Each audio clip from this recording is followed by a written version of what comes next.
Sarvabhakaya Chaksurunmilitam Yena Tasmai Shri Gurave Namaha Nama Om Vishnu Padaya Krishna Prishtaya Bhutale Srimati Bhakti Vedanta Swaminiti Namane Namaste Saraswati Devi Gauravani Pracharine Nirvishesha Shunyavadi Paschatya Deshatarine Vanchakalpa Tarubhyascha Kripa Sindhu Bhayevacha Patitanam Pavanebhyo Vaishnavibhyo Namo Namaha Jaya Shri Krishna Chaitanya Prabhu Nityananda Shri Advaita Gadadhar Shri Vasadi Gaur Bhaktavinda Hare Krishna,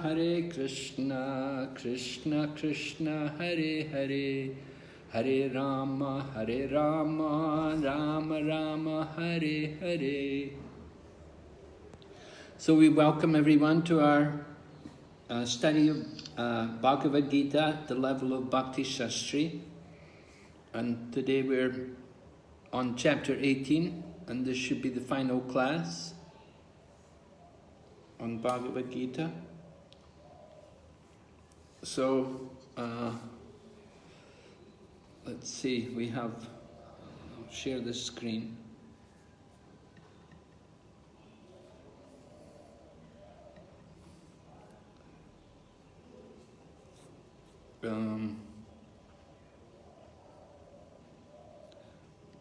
There was one thing I wanted to show you.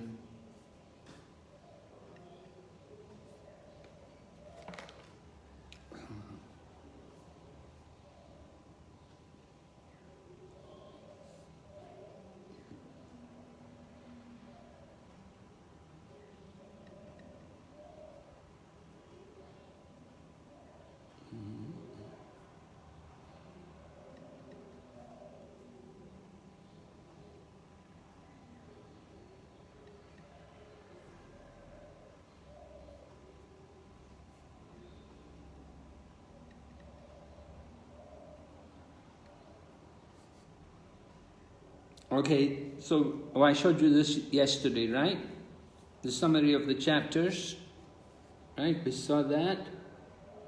The relationship with... Yeah, there was one more thing. We want to show this summary of the 18th chapter. Can you see it? Yes, Maharaj. You're able to see it? The breakdown of the 18th chapter in a clear form. So the first section was about Karma Yoga. Remember, Arjuna began. He wanted to know about sannyas and tyaga, and Lord Krishna explained how sacrifice, charity and penance cannot be given up even by great souls. So that was all on Karma Yoga. And then 13 to 18, Guyana Yoga. And we heard about the 5 factors which influence action, and the most important one was the super soul. Then the next section, 19 to 40, was describing the 3 modes and how the 3 modes influence knowledge and understanding and the worker and action, everything. And then we went on to prescribed duties, and we spoke about the different qualities of devotees and according to their different varna. And if they do their prescribed duties on behalf of the Lord in Krishna consciousness, then that becomes Karma Yoga. They give the fruit of their work for the satisfaction of the Lord. That is Karma Yoga. And after hearing about Karma Yoga, then we heard about Jnana Yoga. The Jnana Yogi, remember all those qualities about going into being alone, finding a place of solitude, and practicing non-violence and being very peaceful and controlling the mind and senses. This was the behavior or the qualities cultivated by the Jnana Yogi. And the goal of the Jnana Yogi is to come to the Brahman, to become Brahmabhuta, to realize that they're not the body and to be fully detached from all sorts of sense gratification. So we stopped there at verse 54 or 55. We heard about Brahmabhuta Prasanatma, right? One on the platform of Brahman, that is a joyful soul. And so today we're going to go on, we're going to hear this final section about devotion. Verses 56 up to 66 describing the path of bhakti. And then 4 verses, 67 up to 71, Lord Krishna talks about people who distribute that knowledge, who give it to others, that they're very dear to him. So Lord Krishna encourages all of us to preach. And then the final section, we will hear how Arjuna is fixed and Sanjay predicts victory. Okay, so that's the summary of the main sections in the 18th chapter. Is it all right? Any question?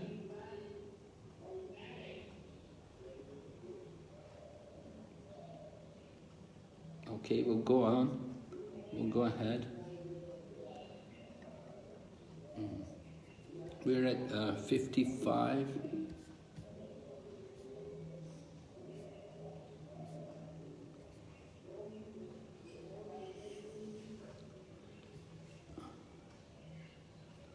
Oh, 54, right? Describes one on the platform of Brahman, that he's a joyful soul, prasanatma, not hankering for anything or lamenting about anything, sees everyone equally, and in this way he attains pure devotional service unto the Supreme Lord. So then 55, the next verse, is also a very, very important verse. Lord Krishna is describing how devotional service can qualify us to understand the Supreme Lord. Bhaktyamam abhijanati. One can understand me as I am, as the Supreme Personality of Godhead, only by devotional service. And when one is in full consciousness of me, by such devotion, he can enter into the kingdom of God. So this is a key verse in the Bhagavad Gita, often quoted, that we can understand Krishna by devotional service. We cannot understand Krishna by the power of our own mind, just simply by speculation. And Prabhupada quotes from chapter 7, Naham Prakasha Sarvatma, that I'm never manifest to the foolish and the unintelligent. For them I am covered by my Yogamaya potency. So, just reading a little bit from this first paragraph here, no one can understand God simply by erudite scholarship or mental speculation. Only one who is actually engaged in Krishna consciousness and devotional service can understand what Krishna is. University degrees are not helpful.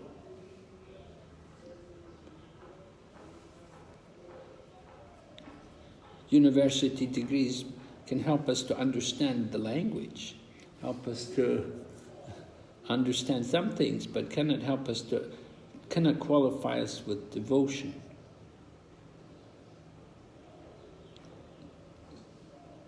So then Prabhupada explains about the significance of becoming Brahman. This is important to understand. You can see here in the second paragraph, becoming Brahman does not mean that one loses his identity. Devotional service is there. As long as devotional service exists, there must be God, the devotee, and the process of devotional service. So, impersonalists, they think liberation to be the goal, and with liberation they think they will merge into the oneness of Brahman and lose their identity, give up their identity. They think this identity is just their illusion. But Lord Krishna has already said in the Bhagavad Gita that we will always exist. Srila Prabhupada explains, liberation involves getting free from the concept of material life. In spiritual life, the same distinction is there.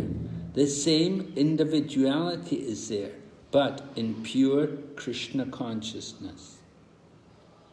So it's good to get free from the concept of material life.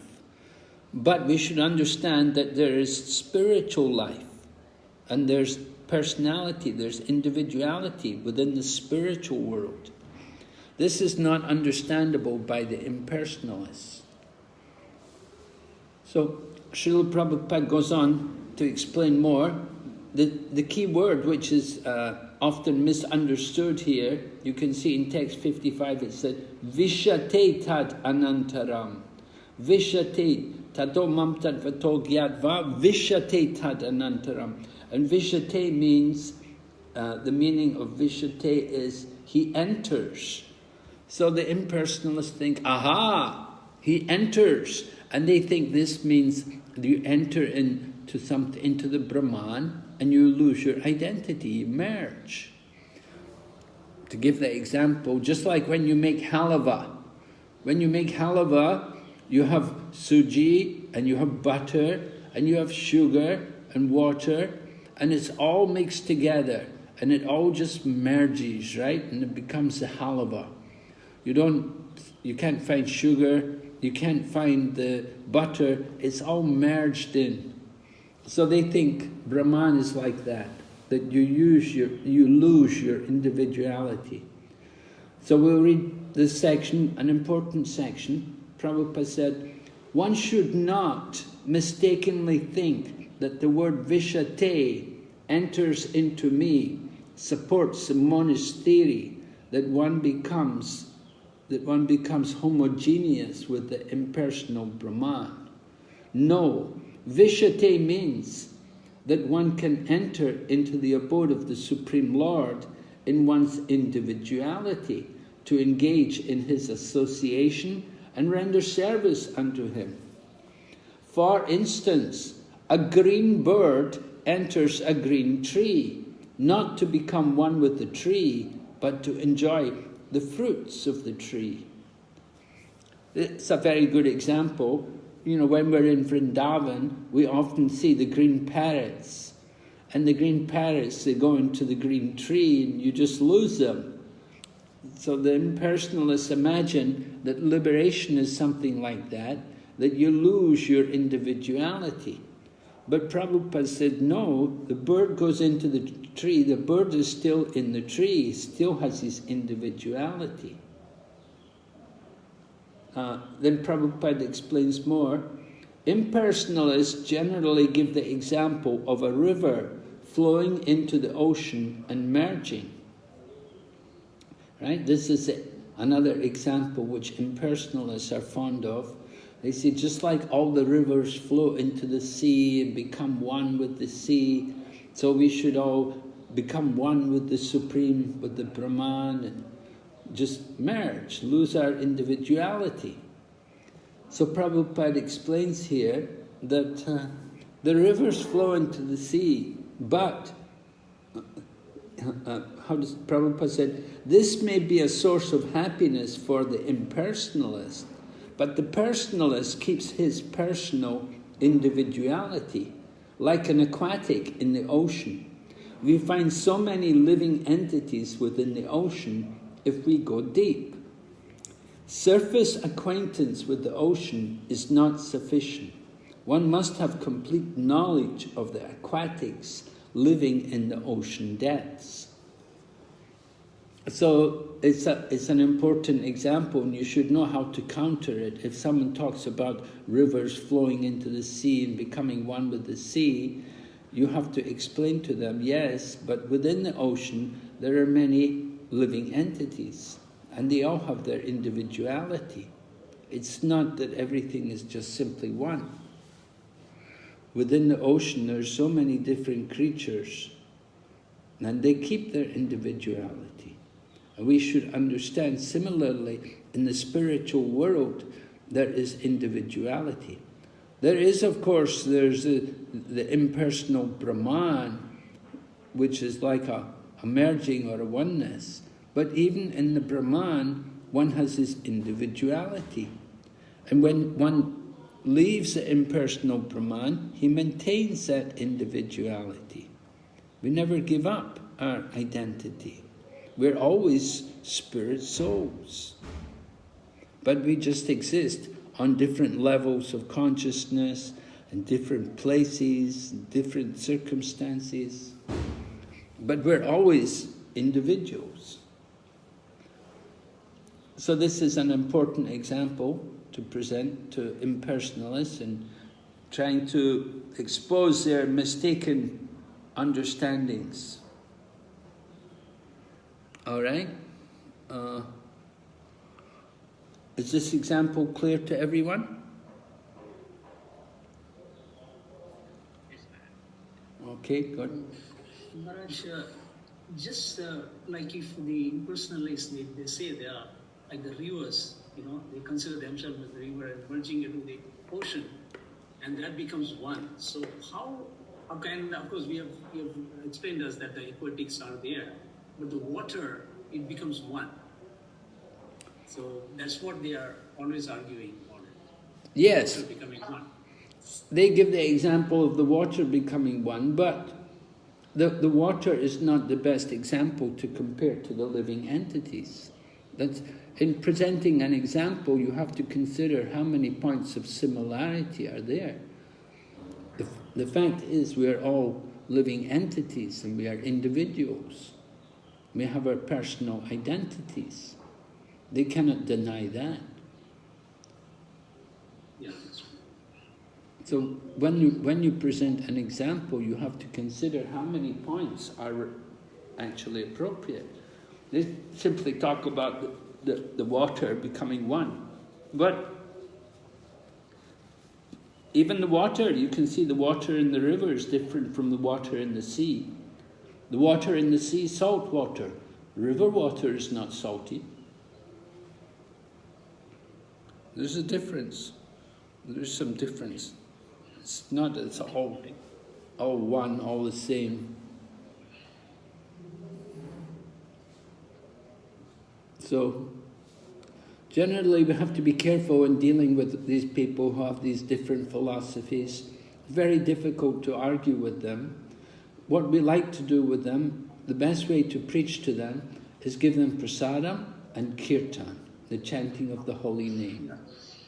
The more they're willing to take prasadam and to chant the holy name, then gradually they will be ready to hear. If they come with all their impersonal philosophies just to argue, we don't want to waste our time arguing with them. It's not a good idea, because they're not ready to hear. The people are not open to hearing. Why waste time? Better to just ask them to chant the holy name, take prasadam.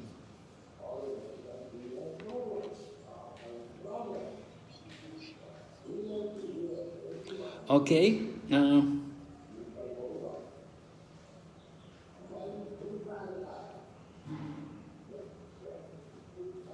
okay, we'll go ahead, text 56. Though engaged in all kinds of activities, my pure devotee, under my protection, reaches the eternal and imperishable abode by my grace. So Lord Krishna describes the nature of his abode. Right? Mat prasad avapnoti shasvatam padam avyayam. The nature of the Lord's abode, that it is shasvatam, eternal, and avyayam, imperishable.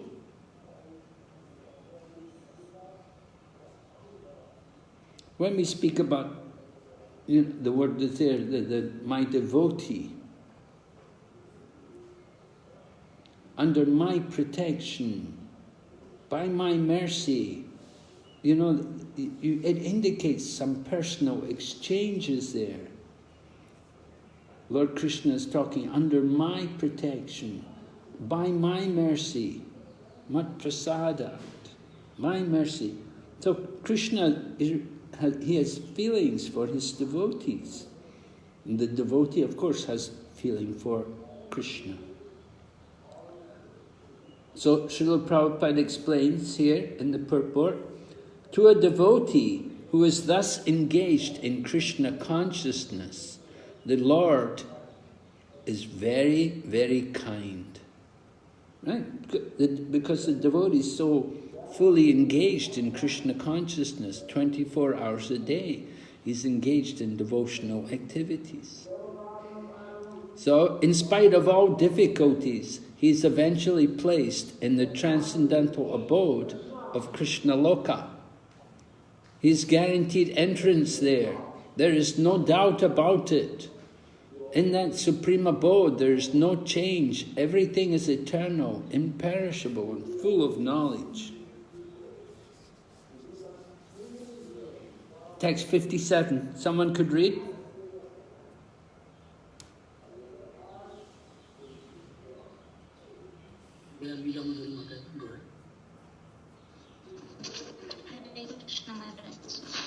In all activities, just depend upon me and work always under my protection.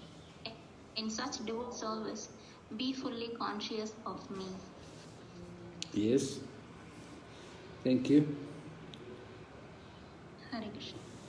So Srila Prabhupada explains, now one may argue that Arjuna was acting under the personal direction of Krishna. But when Krishna is not present, how should one act? So Prabhupada explains, if one acts according to the direction of Krishna in this book, as well as under the direction of the representative of Krishna, then the result will be the same. Quite reasonable. Krishna's teaching and Krishna's representative give the same instruction as Krishna. The Sanskrit word matpara is very important in this verse. It indicates that one has no goal in life save and except acting in Krishna consciousness, just to satisfy Krishna. And while working in that way, one should think of Krishna only. Then Prabhupada tells us how we should think of Krishna. I have been appointed to discharge this particular duty by Krishna. While acting in such a way, one naturally has to think of Krishna. This is perfect Krishna consciousness. We should think, Krishna has given me this service, I should do it. So, sometimes, just like Arjuna, his service was to fight. Krishna gave him that service. Of course, it was not easy. He had to fight against relatives and people who he respected. But Krishna wanted him to do it.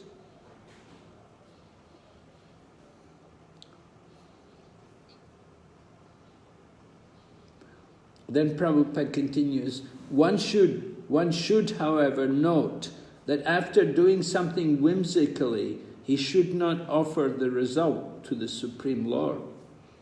That sort of duty is not in the devotional service of Krishna consciousness. One should act according to the order of Krishna. This is a very important point. That order of Krishna comes through disciplic succession from the bona fide spiritual master. Therefore, spiritual master's order should be taken as the prime duty of life. If one gets a bona fide spiritual master and acts according to his direction, then one's perfection of life in Krishna consciousness is guaranteed. So Srila Prabhupada is encouraging all of us to be faithful to the orders, instructions which we receive from the spiritual teachers, and simply by following them, then we can please Krishna and we can get the success of life.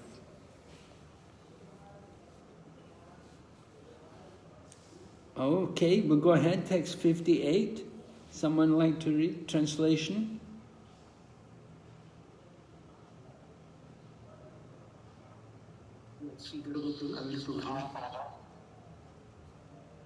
Okay, go ahead. If you become conscious of me, you will pass over all the obstacles of conditioned life by my grace. However, you do not work in sub-consciousness, but act through false ego. Not hearing me, you will be lost. So Lord Krishna describes the results of hearing properly and not hearing. When you don't act according to the instruction, what happens? All right? For one who acts in Krishna consciousness, Lord Krishna becomes the most intimate friend.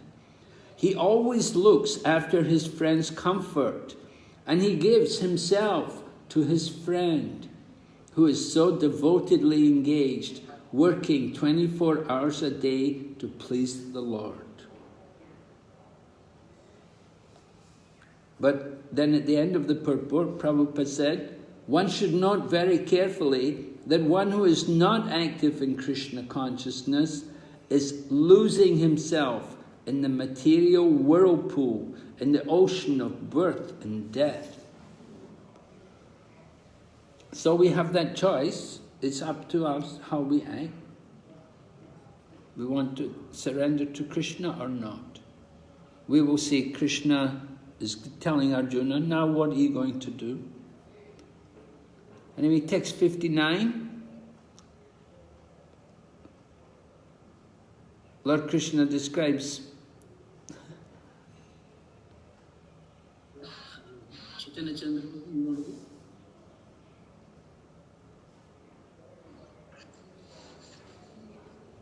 if you do not act according to my direction and do not fight, then you will be falsely directed.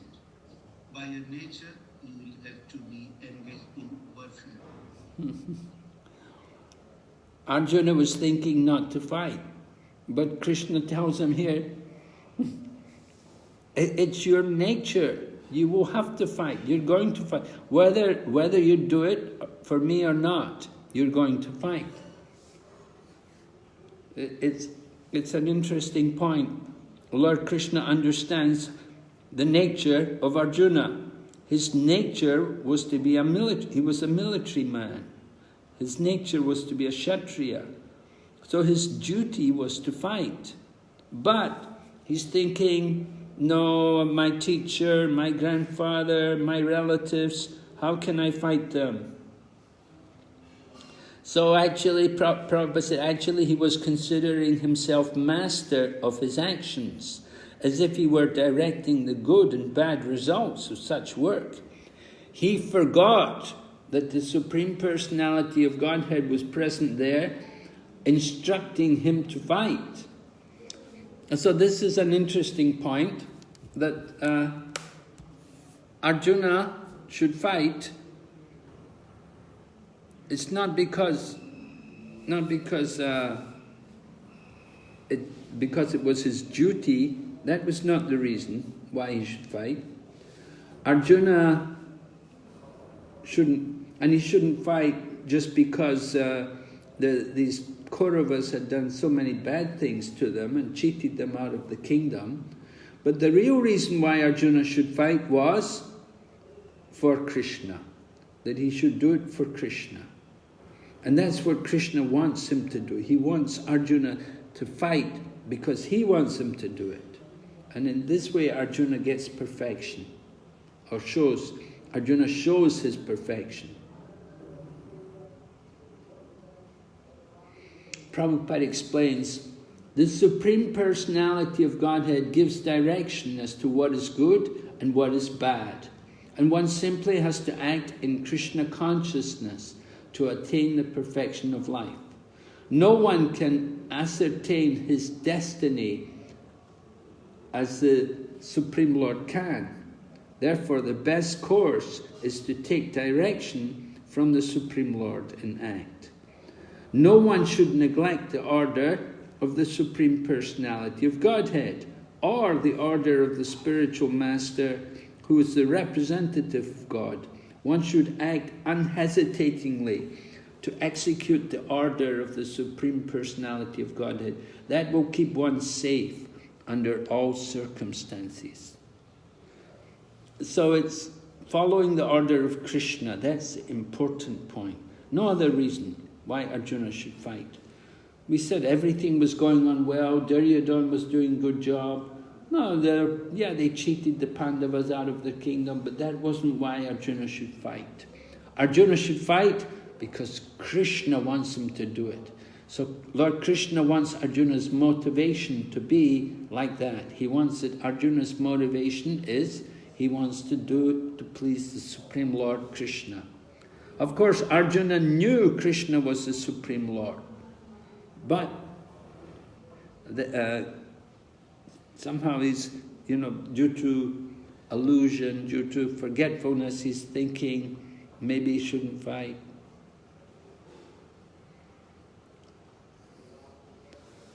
So Krishna tells him, I know you're going to fight anyway.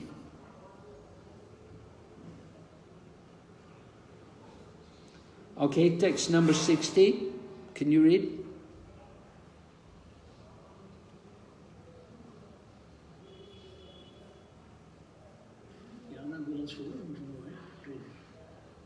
Yes, under illusion, you are now declining to act according to my direction, but compelled by the work born of your own nature, you will act all the same, O son of Kunti. Yes, he's going to act. Now, what's better? To act due to the modes of nature or to act according to the will of Krishna? That's the choice. Both ways he's going to act, he's going to fight. If one way he fights because Krishna told him to do it, other way he's going to fight, the modes of nature are going to impel him to do it. Now, it's obviously better that one will fight under Krishna's order, by the direction of Krishna. Don't want to think that, let me decide. No, we want to hear from Krishna and act according to Krishna's direction. Very important. Going ahead, text 61. Someone like to read? Yeah. Hare Krishna.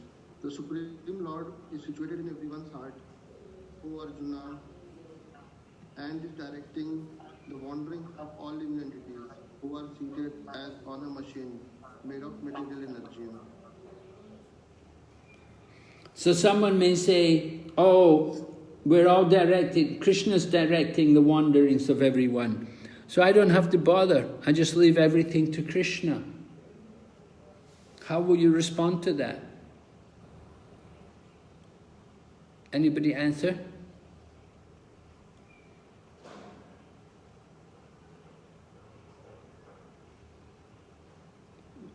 Maharaj, please repeat the question. I'm saying that in this verse, Lord Krishna has said, he is directing the wanderings of all living entities. He's situated in everyone's heart and is directing the wanderings of all living entities. So someone may say, well, Krishna's in my heart, Krishna's directing everything.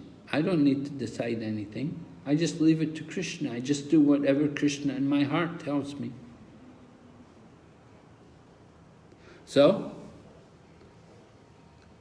whatever happens to me, it's Krishna's plan. It's all Krishna's arrangement. I'm just a puppet in the hands of Krishna. So what will you say?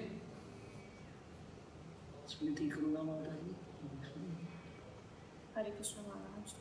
Maharaj, is it that the Lord directs according to one's desire?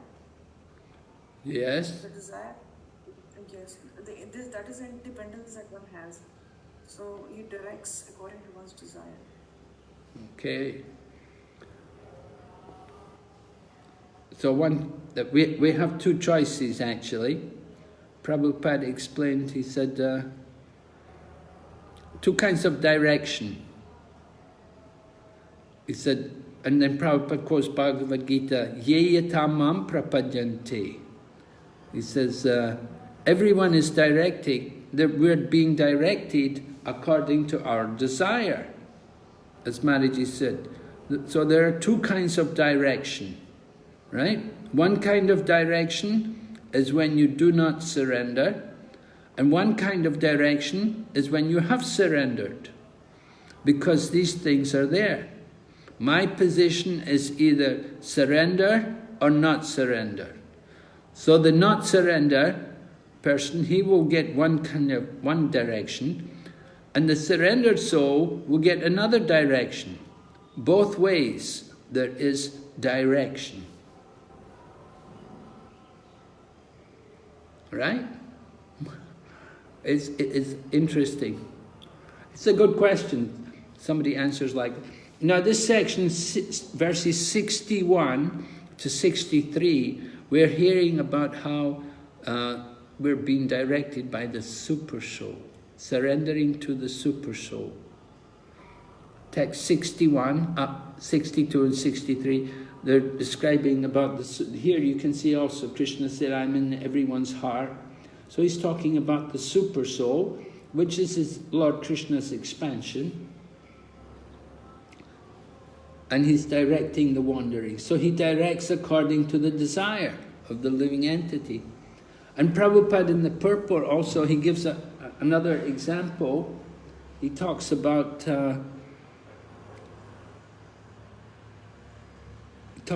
he said, as soon as a living entity is placed in a particular type of body, he has to work under the spell of that bodily situation. And he says, a person who's in a high-speed motor car goes faster than one seated in a slower car. The living entities, the drivers, may be the same, but different cars. One is a high-speed sports car, and the other is a slow car. So the same way, under the order of the Supreme Soul, material nature fashions a particular type of body to a particular type of living entity, so that he may work according to his past desires. Living entity is not independent. One should not think himself independent of the Supreme Personality of Godhead. Individual is always under the Lord's control. Therefore, one's duty is to surrender, and that is the injunction of the next verse. All right? Maharaj, yes? Can I just ask you one small thing, Maharaj? Okay. This 61 verse is almost conveying the same meaning of 15.15. Sarvasya cha Krudisannivishto Mattasmriti Jnana Upohanam. Which one is the same as 15:15? 15:15. Sarvasya cha Krudisannivishto Mattasmriti Jnana Upohanam. Yeah. So? Similar meaning, Maharaj. Huh? Which one? This 61. 61. Well, 61 is also talking about the Super Soul, yeah, within the hearts of all living entities. Yes. Yes, 61 is also talking about surrendering to the Super Soul. In the 15th chapter, we were discussing more about the maintenance of how the Super Soul maintains everyone. In the 15th chapter, it was a little different. We were speaking about the Super Soul and how he's the maintainer in the universe. and how he maintains the living entity in the heart. He carries the desire to the next life, and he also comes as Srila Vyasadeva to write the scriptures to benefit the conditioned souls. Yeah? Okay, Maharaj, thank you. A little different, but again, you know, same, talking about the super soul. So, example, the high-speed motor car is given there in the purport of 61. Right? We want to know that example and understand how to use it.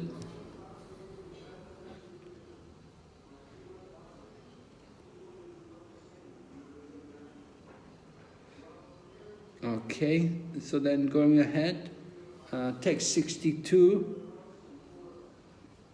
we have to surrender unto him utterly. 62. O Scion of Bharat, surrender unto him utterly. By his grace you will attain transcendental peace and the supreme and eternal abode. So Lord Krishna is encouraging surrender. We have to surrender. Prabhupada writes, by such surrender, not only will one be released from all miseries in this life, but at the end, he will reach the supreme goal, supreme God. The transcendental world is described in Vedic literature. So like that, that's the idea. Why we should surrender? We want to go back to Godhead, to his abode. We have to be a surrendered soul. Going ahead, text 63, we hear about confidential. The word is used, confidential, right? Guyat, confidential. And then guyatamam, still more confidential. Reading text 63. Thus I have explained to you knowledge still more confidential. Deliberate on this fully and then do what you wish to do. So understand, there's different levels of knowledge. There is confidential knowledge. There is more confidential knowledge. And then there's the most confidential knowledge. So we had confidential knowledge with verse like 55. We heard about the Brahman, right? Brahmabhuta, that was confidential knowledge.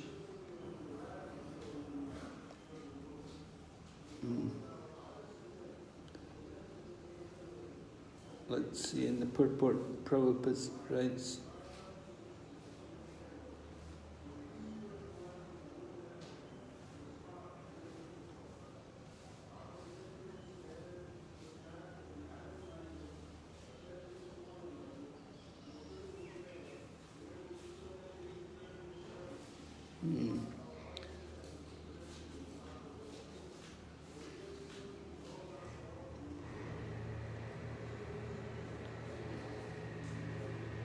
yeah, Prabhupada says that the Lord has already, at the beginning of the purport, the Lord has already explained to Arjuna the knowledge of Brahmabhuta. One who is in the Brahmabhuta condition is joyful. He never laments, nor does he desire anything. That is due to confidential knowledge. Right? So this is confidential knowledge. Krishna also discloses knowledge of the super soul. This is also Brahman knowledge of Brahman, but it is superior. Try to understand, knowledge of the super soul is also knowledge of Brahman, but it is superior to simply knowledge of the Brahman. The super soul is also Brahman, but it's a superior type of knowledge. So there's confidential knowledge, more confidential knowledge, and the most confidential knowledge is going to come. Text 64 describes, because you are my very dear friend, I am speaking to you my supreme instruction, the most confidential knowledge of all. Please hear this from me, for it is for your benefit. Right? The most confidential knowledge. Prabhupada's purport of 64. The Lord has given Arjuna knowledge that is confidential, knowledge of Brahman, and still more confidential knowledge of the Supersoul within everyone's heart. And now he is giving the most confidential part of knowledge. Just surrender unto the Supreme Personality of Godhead. Right? This is the most confident. At the end of the 9th chapter, he said, Manmana, just always think of me. The same instruction is repeated here to stress the essence of the teachings of Bhagavad Gita. All right, so text 65, the most confidential knowledge. Always think of me, become my devotee, worship me, and offer homage unto me. Thus you will come to me without fail. I promise you this, because you are my very dear friend.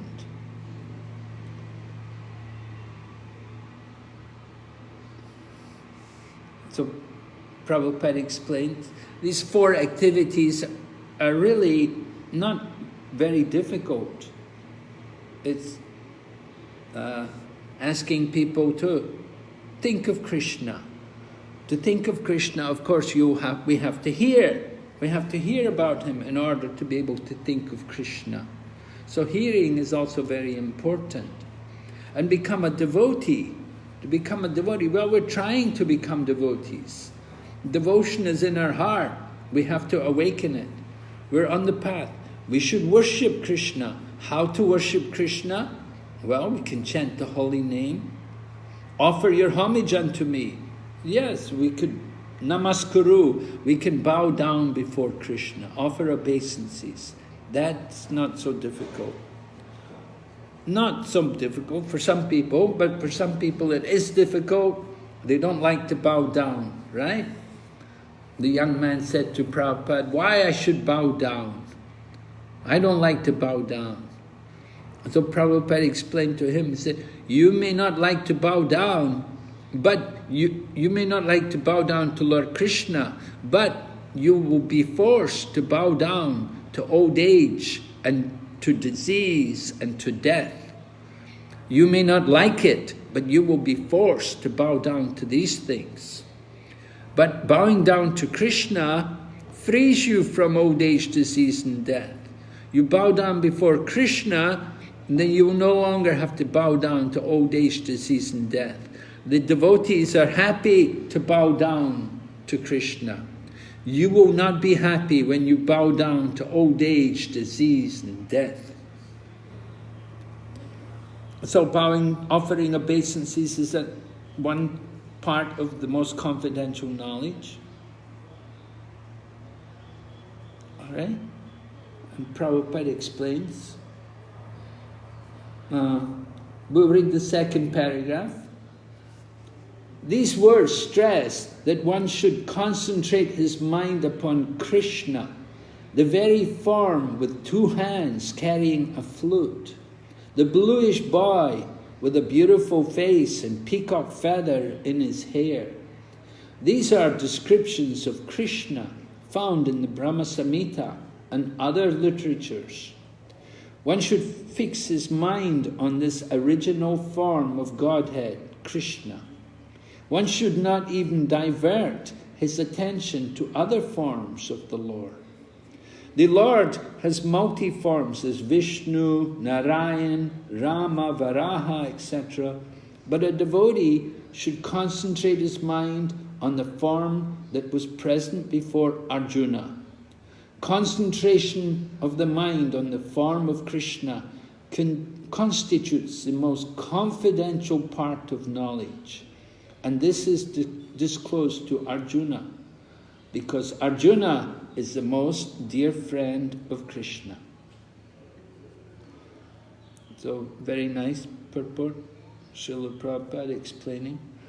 So, Vishwanath Chakravarti Thakur, he says that, Arjuna has heard Krishna speak these 4 things. So he then says to Krishna, Oh, 4 things. Why not just give me one thing? You're telling me 4 things. Can you just tell me one thing? Make it easier for me? So, with that understanding, Lord Krishna speaks verse number 66. 66, which says, just do one thing, just surrender unto me. Give up all varieties of religion and surrender. I will deliver you from all sinful reactions. Do not fear. So surrender is described. There are 6 items of surrender which one should cultivate. And that's important. You should know that. These 6 items are mentioned in the purport. In the 3rd paragraph of the purport, the process of surrender to Krishna is described in the Hari Bhakti Vilas, 11.676. Right? Anuko yasya sankalpa pratiko yasya varjanam rakshishyastiti vishvakso gopre varanam tata atma nikshepa karpanye sadvida sharanagati.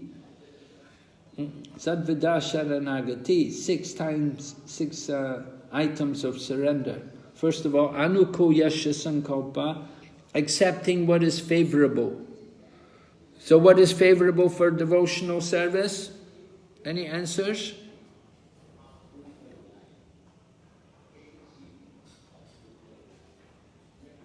Yes, anybody?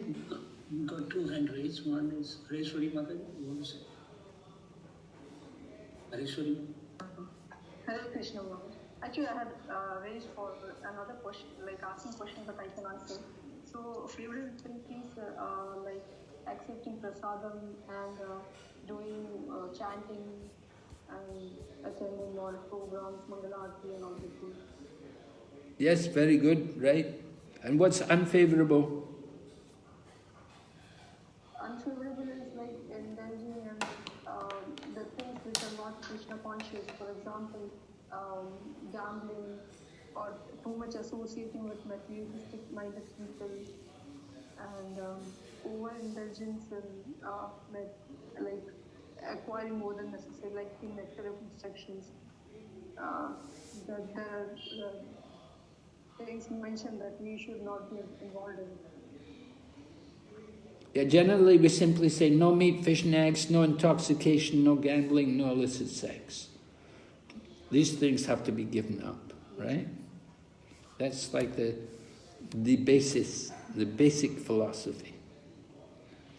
And what we need to accept the activities, devotion, kirtan, worship of the deities, and like that. All right, thank you. And then,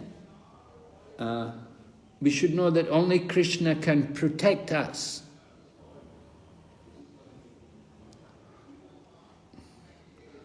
How will we depend on Krishna for protection? How are you going to do that? Anyone?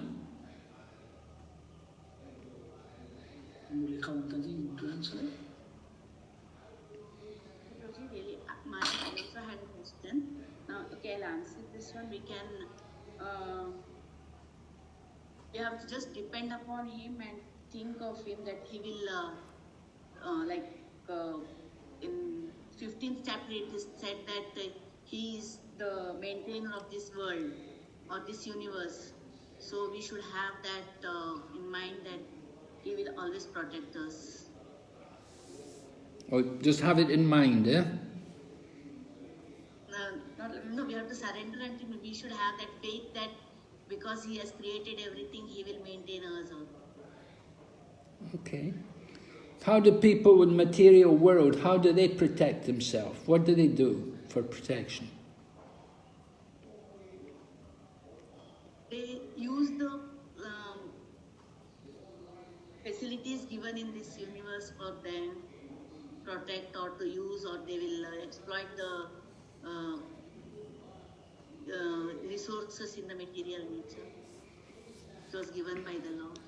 Yeah, they may have a bodyguard or they may keep a big dog, or they may have insurance policies, some insurance policies to protect them. They have different ways for protection. They may pray to some demigod for protection. When there's some epidemic, just like when... But they are not the permanent protection.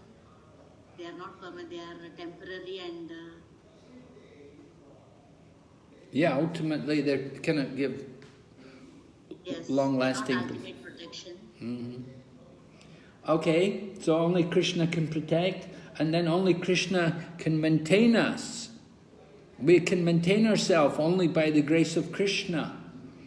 We see sometimes people, they worship demigods also. Nanda Maharaj was going to worship Indra for rain. Krishna didn't want it. Just worship Krishna, just do devotional service. We don't need to worship any other gods. Just depend on Krishna. Krishna says, Yoga Kshema Vahami Aham. I carry what you lack, I preserve what you have. Everything is given by the grace of Krishna. We don't need to worship other gods. Then we should have no desire other than the desire of Lord Krishna. That takes surrender. Of course, we have our different ideas, different ambitions, but we should simply accept what is Krishna's desire. And then we should always be meek and humble. So 6 items are described, taken from Hari Bhakti Vilas. Lord Krishna said, abandon all varieties of religion. Now, Krishna came to establish Dharma, but here Krishna is saying, give up all religion. Can someone explain?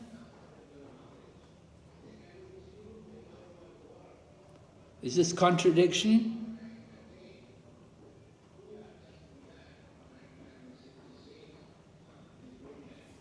Anyone?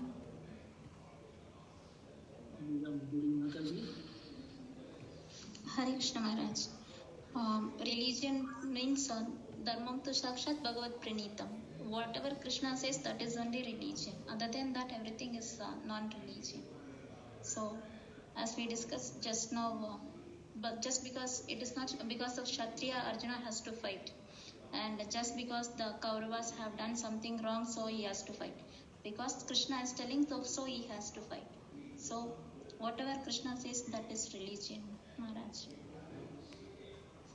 So, what religion is Krishna telling him to give up then? Why is he telling him to abandon religion?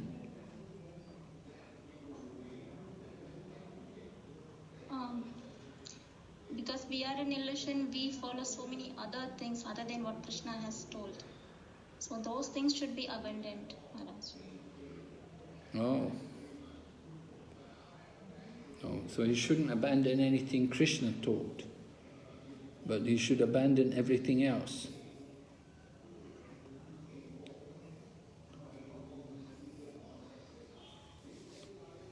What is wrong with the religion other people told?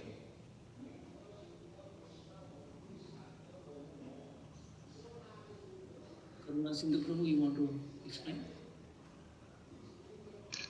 Hare Krishna Maharaj. So, whatever different dharmas told Krishna is just to come to him. So, once you come to him, then just you have to surrender to him. So, all these things are to reach him, Krishna. Whatever Krishna told throughout this Bhagavad Gita. Once we reach him, then Krishna is telling that just surrender to me and don't follow any other thing. Well, everything comes from Krishna. Everything comes from Krishna. So all of these different religions, they must also come from Krishna. But all of the things are motivated by dharma, artha, kama, moksha. Only if you surrender to Krishna and think of Krishna, that is unmotivated. Okay, right. So the other philosophies are all materialistic philosophies. They're based on dharma, artha, kama, moksha.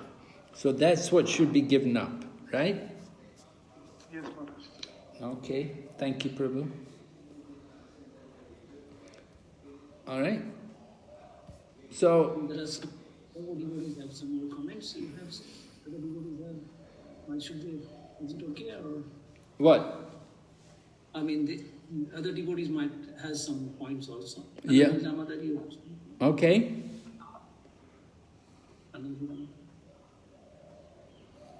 Hare Krishna. Just an answer to this, and also I have a question. Like, abandon all varieties of religion is also like the other religions, as we discussed, they are binding, and it's not the supreme. And when Krishna has given the supreme knowledge, so that's what he's referring to. So if we surrender to Krishna, we will reach the supreme goal, his supreme abode. And if we abandon the other religions because they are binding again and again in the material form. Okay, yes, thank you. I have one question, if I can ask, about that surrender. Okay. The 6 steps, the thing, where it's this Rakshishyati iti Vishwaso, that only Krishna can protect us. Oftentimes we see, we as devotees, we face some problems, some health issues, or any adversities in life. Though we understand that Krishna is the protector and maintainer, still that fear and that the uncertainties still lies in our hearts and minds, that we understand, oh, this is happened because of our purification and things like that, but still in the heart of hearts, that 1% or 2, some percentage that thinks that, oh, why I'm suffering like that. So why is that? That's because we still don't have that full faith on the Lord, even after practicing of such long time or less time, or where are we lacking actually?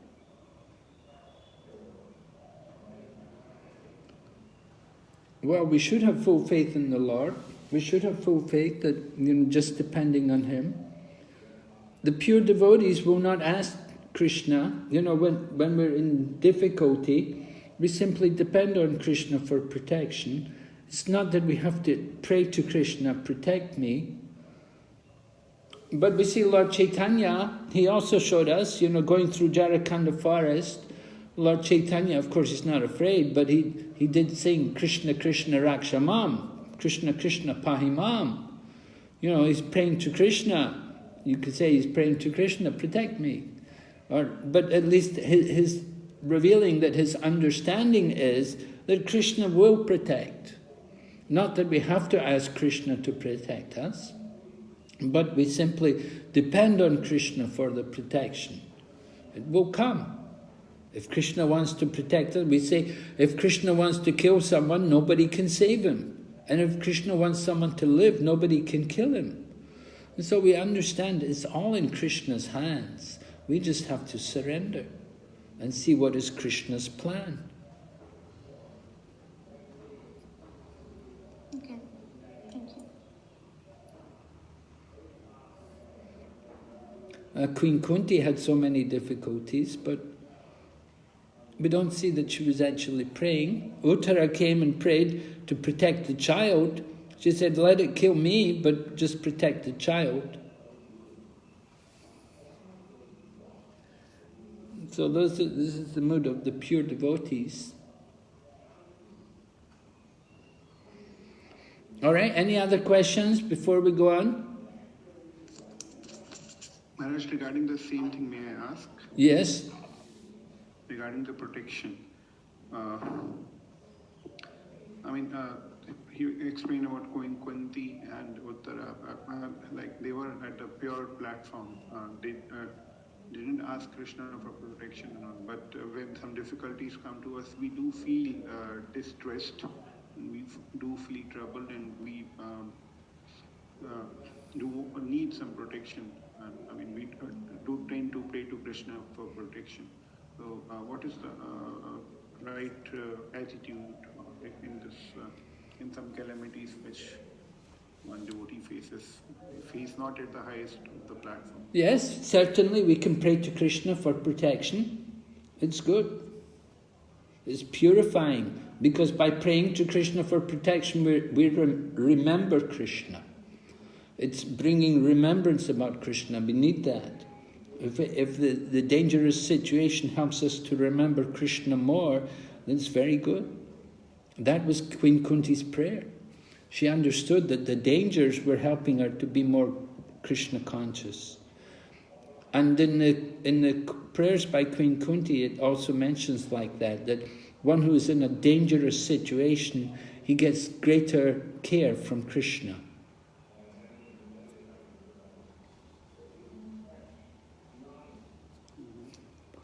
And the example is given like Devaki and Vasudev. They were in the prison of Kamsa, and their children had been killed by Kamsa. But Devaki had Vasudev, she still had her husband. So Krishna thought, Devaki's okay, she's got her husband. But Kunti, she had lost her husband. Maharaj Pandu had died, so she was left alone with the 5 children to bring up. So she gets more mercy from Krishna because she's in a more dangerous situation, being alone. And simultaneously, in some situations, how does Krishna respond to the prayer of the devotee? It is not always usual that Krishna responds to. Well, Krishna will consider what is actually needed for that devotee. Is it necessary for Lord Krishna to arrange to remove the distress? Or Krishna may think this distress is good for the devotee, that it will help him to become more surrendered and to become more dependent on him. We may be thinking it's danger, but Krishna may be thinking this is very good for this devotee, that they're becoming detached, they're becoming more dependent on me, they're looking more towards me, and they're thinking less about their own material circumstances. And so, it's not going to be the same in every situation. It will be up to Krishna. He will consider what is actually good for that devotee. Ultimately, Lord Krishna's plan is to help all of us to go back to Godhead. So he's arranging for us all to get purification. And the purification may come about in some of the most painful ways. Just like in the 6th canto, you have the example of Vritasura. Now, Vritasura, previously he'd been Chitraketu, and he was cursed by Lord Shiva's wife to become a demon. How did he respond? He simply said, "Thank you, mother." And he accepted the curse. And he got that body of Vritasura, and he's fighting as a demon. And Vritasura is described to be like the hero of the Bhagavatam, that he's in that most obnoxious, horrible body of a big demon, fighting for the demons against the demigods. And Indra comes and cuts off his arms, and then Vritasura swallows Indra, and then Indra cuts his way out through the belly of Vritasura. So Vritasura is, he's just in the mood of devotion. Whatever he's doing, he does it without attachment to the results.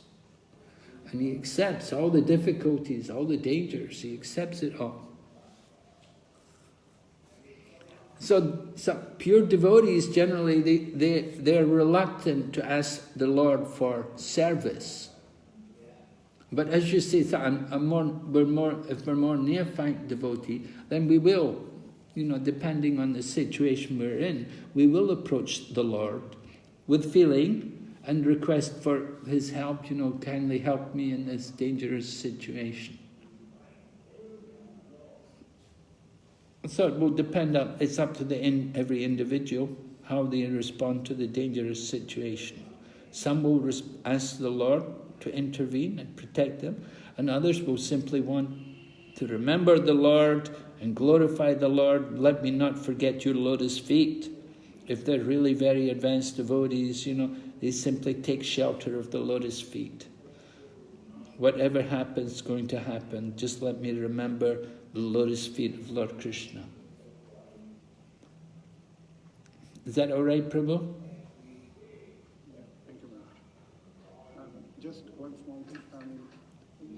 In such situations, a lot of remedies are also advised even by devotees. I mean, certain kind of prayers to be recited, maybe certain yagyas, English nursing yagya and all those things are also advised by devotees. So, what should the devotee do? I mean, go for them or like what? Well, no harm. You go for them, yes, good. They're also purifying to recite different prayers and slokas. They can help us to remember the Lord, and they invoke the mercy of the Lord. Reciting Vedic literature, we heard that's austerity in the mode of goodness. So certainly it's not wrong. You like to recite some prayers for protection, for your well-being, you can do it. But the pure devotees, they will simply want to glorify the Lord. Just like Lord Brahma prays in the, in Brahma Samhita. And when we pray that, when we greet the deities every morning, we put the prayers of Lord Brahma, Brahma Samhita. So Lord Brahma is not asking for anything. He's simply describing the glories of the Lord. He's describing the Lord's appearance and his abode and his pastimes. So it's not that because you pray you have to ask for something. You can just simply recite the prayers for purification. Okay? Thank you.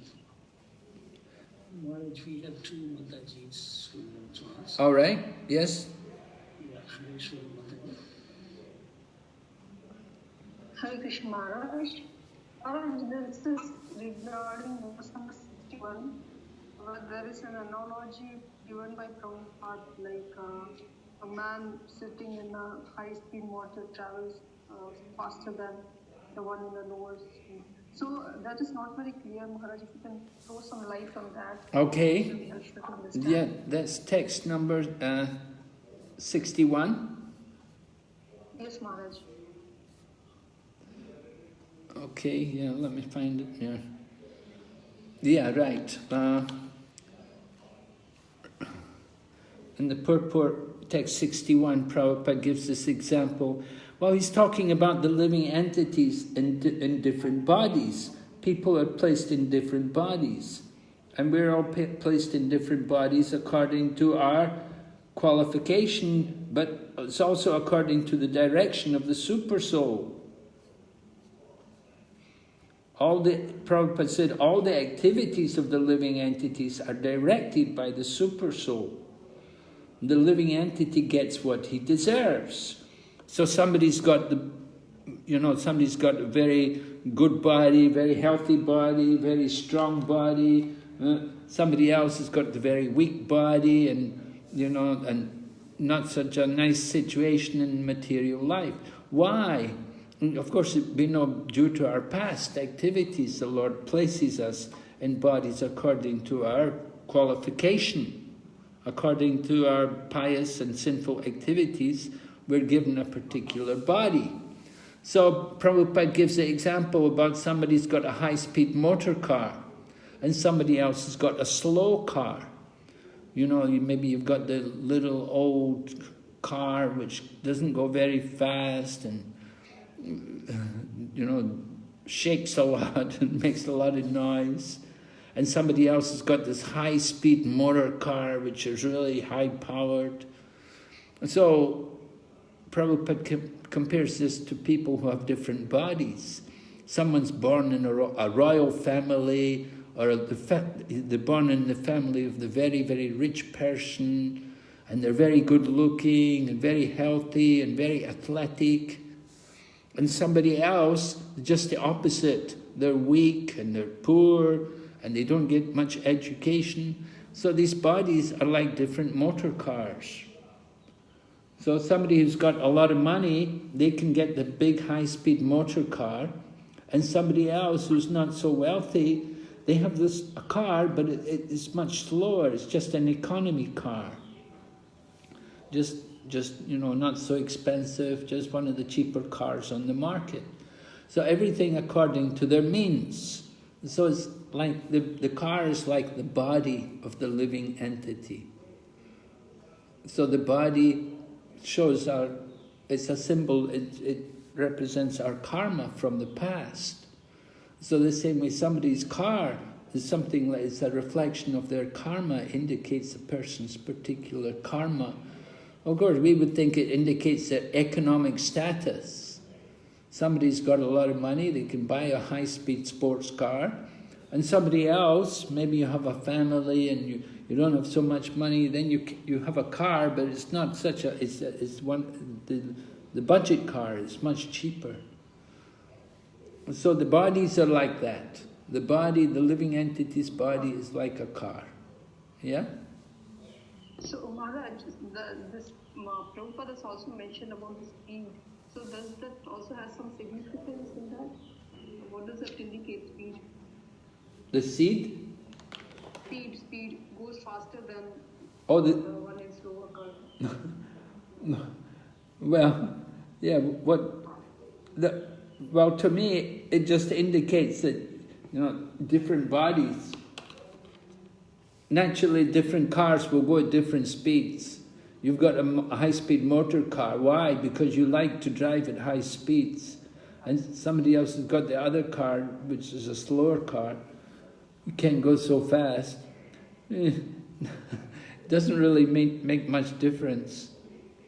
You have a high-speed motor car, you're more likely to have an accident and maybe kill yourself because you've got the high-speed car. Much more dangerous to live in a high-speed motor car. There's so many dangers.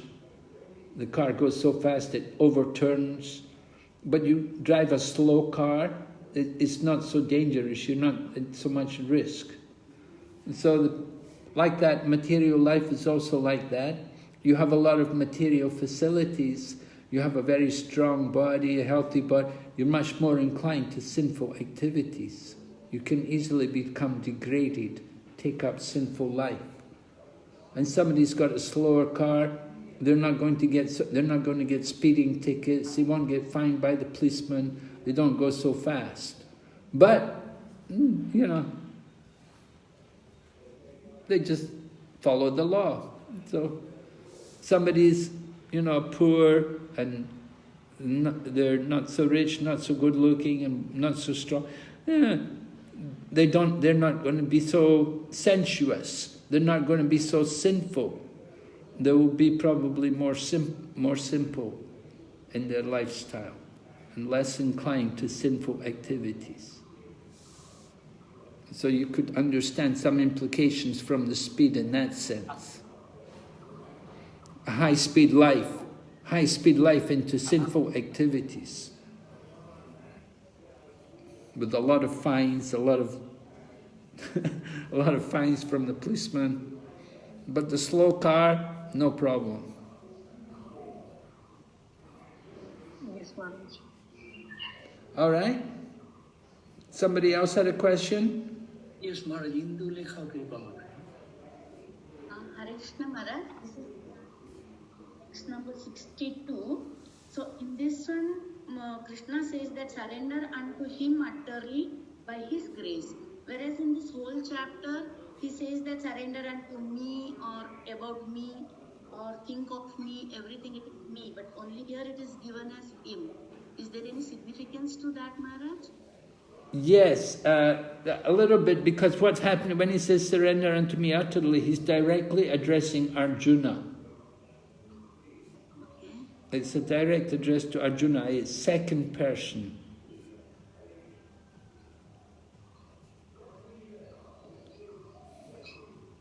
Right? What text number is it? 62, Maharaj. 62, Maharaj. Okay, 62. Yes, right. As I remember, Oh no, no, no. Surrender unto him utterly. No. Tam eva sharanam gachi. Surrender unto him utterly. No, that was a different one where it was him. There was one where it says surrender, it says him.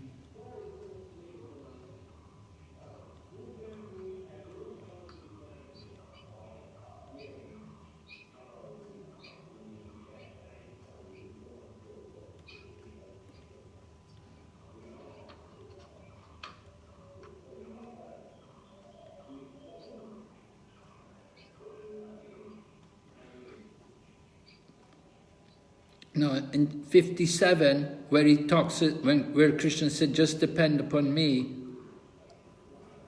that is addressed to Arjuna. In 57.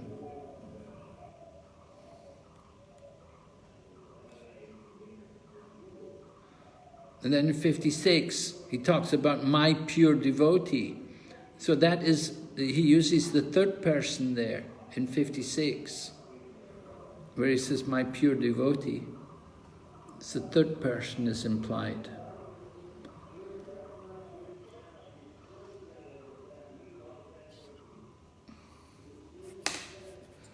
You really have to look at the Sanskrit to understand what is actually going on then in text.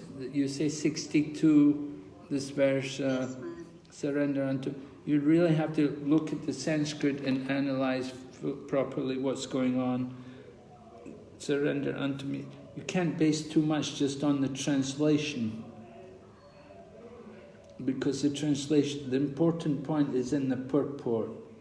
You know, the translations can be the same in the Mayavadi Bhagavad Gita, the impersonal commentary on the Bhagavad Gita. They may have exactly the same translation, but we have a very different purport.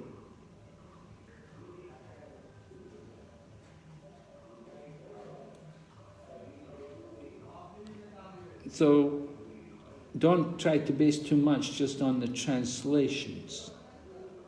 Okay, Maharaj. Hey, Krishna Maharaj. Yes? I heard that in one of the lecture, you know, like in a 61, Krishna is saying that about the Paramatma, residing as a Paramatma. Yes.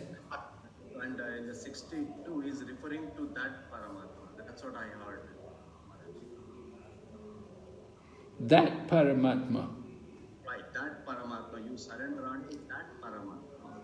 So this will sometimes Krishna kind of tricky to indirectly he tells.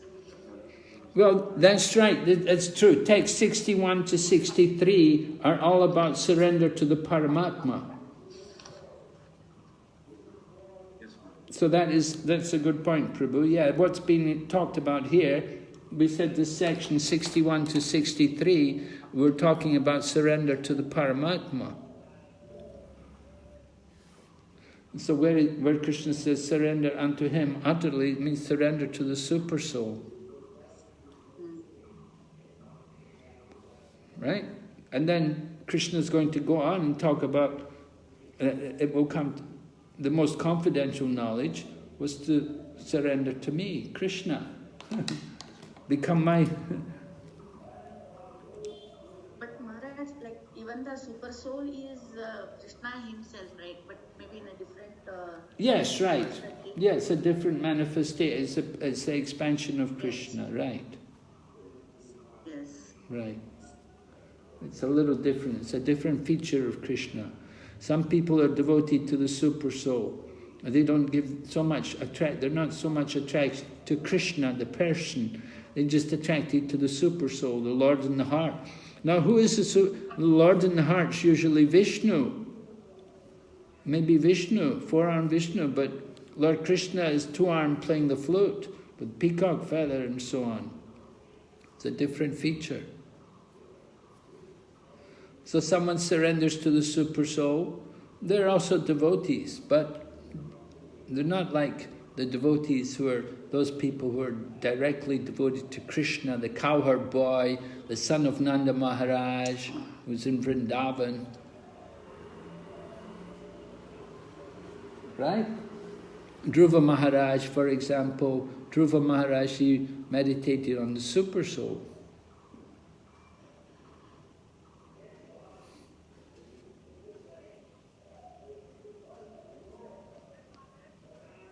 Maharaj. Thank you, Maharaj. Maharaj, next is Murli Govind Prabhu. He has been waiting for a long time. Okay. Murli Prabhu, are you there? Yeah. Hare Krishna Maharaj Dandapurna. Maharaj, just I wanted to have more understanding about this one instruction in that verse 65. Sarvadhanman Parityajya Mami. Sorry, 66. 65 is Manmara Mohammed Bhakto Majjaji Man Namaskuru. Will there be any complacency on the part of even devotees also, just to follow that one particular instruction, that is supreme instruction, which is most confidential knowledge, Sarvadhanman Parityajya? Will it be applicable only for the devotees in Krishna consciousness or even for the general public also? Because some people may be very easily inspired by one instruction, Sarvadhanman Parityajya Mamekam Saranam Vraja. Yes, so they can take up that one instruction, they can directly become devotees, they can directly surrender to Krishna. They don't have to do anything else. Yes, this is Krishna consciousness.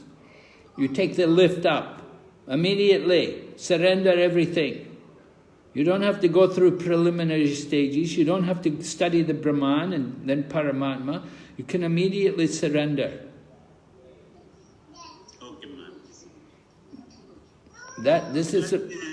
Verse number 67, there is a bit of some confusion, like this confidential knowledge thing. So I also got a little confused, whether it should be preached to the people or not.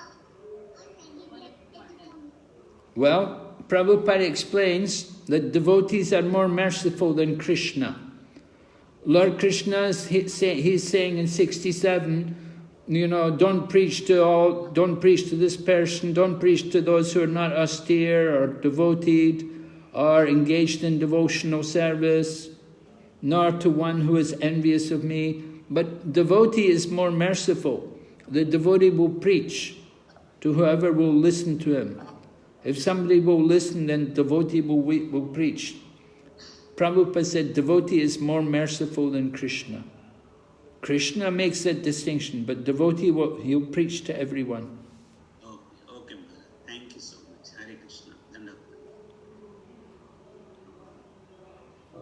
Maharaj, we still have Sachinandan Prabhu is raised again. Do you still have a question? Yes, Prabhuji, if I can ask. Yes, go ahead. Maharaj, in this verse number 66, in the first paragraph, if you read the Bhagavad, Prabhupada is writing, the Lord has explained various types of knowledge and business of religion, knowledge of Supreme whatever Krishna has explained in all previous chapters, Prabhupada is giving that. And now he's writing, he is described in so many ways different types of religion. Now in summarizing Bhagavad Gita, Lord says Arjuna should give up all the process that have been explained to him, and he should simply surrender to Krishna. What does Krishna Lord means by that? Whatever he has explained in previous chapters or in the previous talk, Arjuna should give them up all, or what Arjuna had been explained by any XYZ person before Lord. What is Krishna mentioning?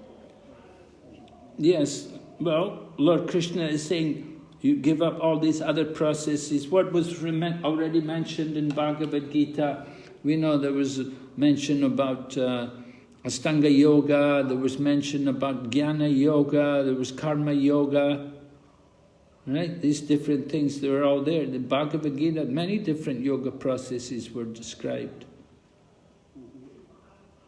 So Lord Krishna is saying...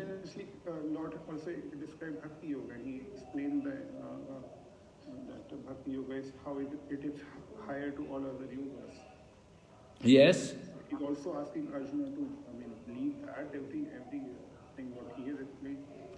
And then what is the meaning of surrender unto the Lord means? Surrender unto the Lord means that following his instructions. He gave lots of instructions, there was and all those things. These were the instructions to Krishna. And you see, again asking Arjuna to leave every such thing. Well, he's asking Arjuna to just simply to follow this final instruction. Just simply to surrender, to do what Krishna wants him to do, to take the instruction from Krishna. What does Krishna want him to do? Krishna, of course, wants him to fight.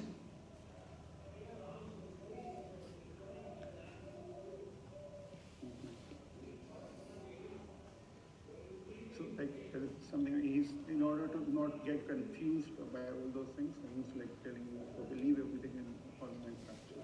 Something like that. Well, remember I said from 65, in 65, Lord Krishna was telling him to do 4 things. Yeah. Right? So I said, Vishwanath Chakravarti Thakur, a great acharya in the line, he said, Arjuna asked Krishna, he said, just tell me one thing. Instead of 4 things, just give me one thing to do. So Krishna spoke this one thing, just surrender unto me. That one thing will save you. And just another, for my better understanding, this regarding this Rakshasiti Vishwasa. If I bring in a small case study, like if a devotee, perhaps a devotee or any of the devotees having certain problem in his life, which may be regarding not having a good progeny or not some life-threatening situation or some situation with his near and dear, maybe with the husband or the wife, or with the children sometimes. And so there can be various attitudes according to the different philosophies explained inside Bhagavatam and Bhagavad Gita. One is that going to Krishna and praying to Krishna for his remembrance in every situation, and one be able to tolerate every situation which comes through the reactions of his own karmas. One attitude can be this. Another attitude can be going to Krishna and praying to Krishna for remove the obstacle or to remove the problem. And the third attitude may be going to Krishna and praying to Krishna to find some cure of their problem or to help in finding some cure of the problem. And the fourth may be, being satisfied with whatever situation he has and continuing with his own chanting and service, which is very difficult one. So which attitude? Now these attitude also changes according to various circumstances, depending on what the problem the devotee is facing. What is correctly advised? As we see in scriptures, sometimes even in Prabhupada purpose, like in the case of Bhagavatam 4th canto in Prithu Maharaj's prayer, so it is Prabhupada mentioning that one should not pray to Krishna for any material things. And simultaneously we see in other ways like the process of Vandana and praying to Krishna is advertised. What is the correct attitude and what we should follow or should try to advise? Well, as I explained to other devotees, it's going to depend on the person and his situation. Someone who's very advanced, of course, they can just simply leave it to Krishna and accept whatever difficulties come. And someone else, we're not so advanced and we're maybe more attached and we're easily put into anxiety according to our circumstances. So we can pray to Krishna. Please help me. Please give me shelter at your lotus feet. Let me remember your lotus feet.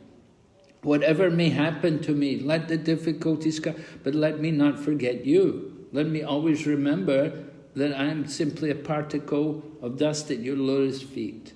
And please keep me under your shelter. So we can pray to Lord Krishna. We have so many nice prayers by wonderful devotees and acharyas, and we can repeat, just like, we repeat some everyday Shikshastikam prayers. You may repeat something from Bhagavad Gita. You can repeat the prayers of Queen Kunti. You can repeat the prayers of Gajendra.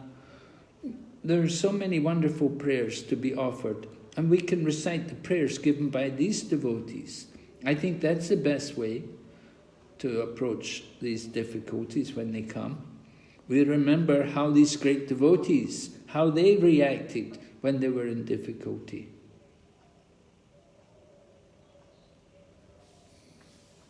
And is there any great devotee, I mean, if you remember Draupadi, she prayed to Krishna for protection. So there are also cases, I mean, even in Gajendra Moksha, Gajendra asked to Krishna for relief of that. Yes, yes. We have various situations with your devotees. Yes, we have. Queen Kunti prayed to Krishna for more misery so that she can remember. But there are other devotees who are praying to Krishna for protection and the removal of the misery. It is, I mean, it's a little confusing what is the correct attitude, because all these prayers are glorified. Gajendra prayer or the prayer of Draupadi. Well, it's going to depend on one's level of spiritual advancement.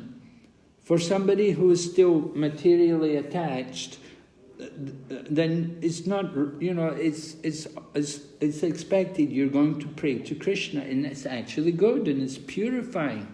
If in your difficulty, if you're able to remember Krishna and pray to him, very good. Nothing wrong. You know, we can't all be great saintly people that we can just tolerate the difficulties and we don't get disturbed. Certainly we have to understand our level of spiritual advancement, where we're at and what we're able to tolerate, and then based on that we know how we can, what we need to do. So to offer prayers to the Lord, you know, they may be offered asking the Lord for protection.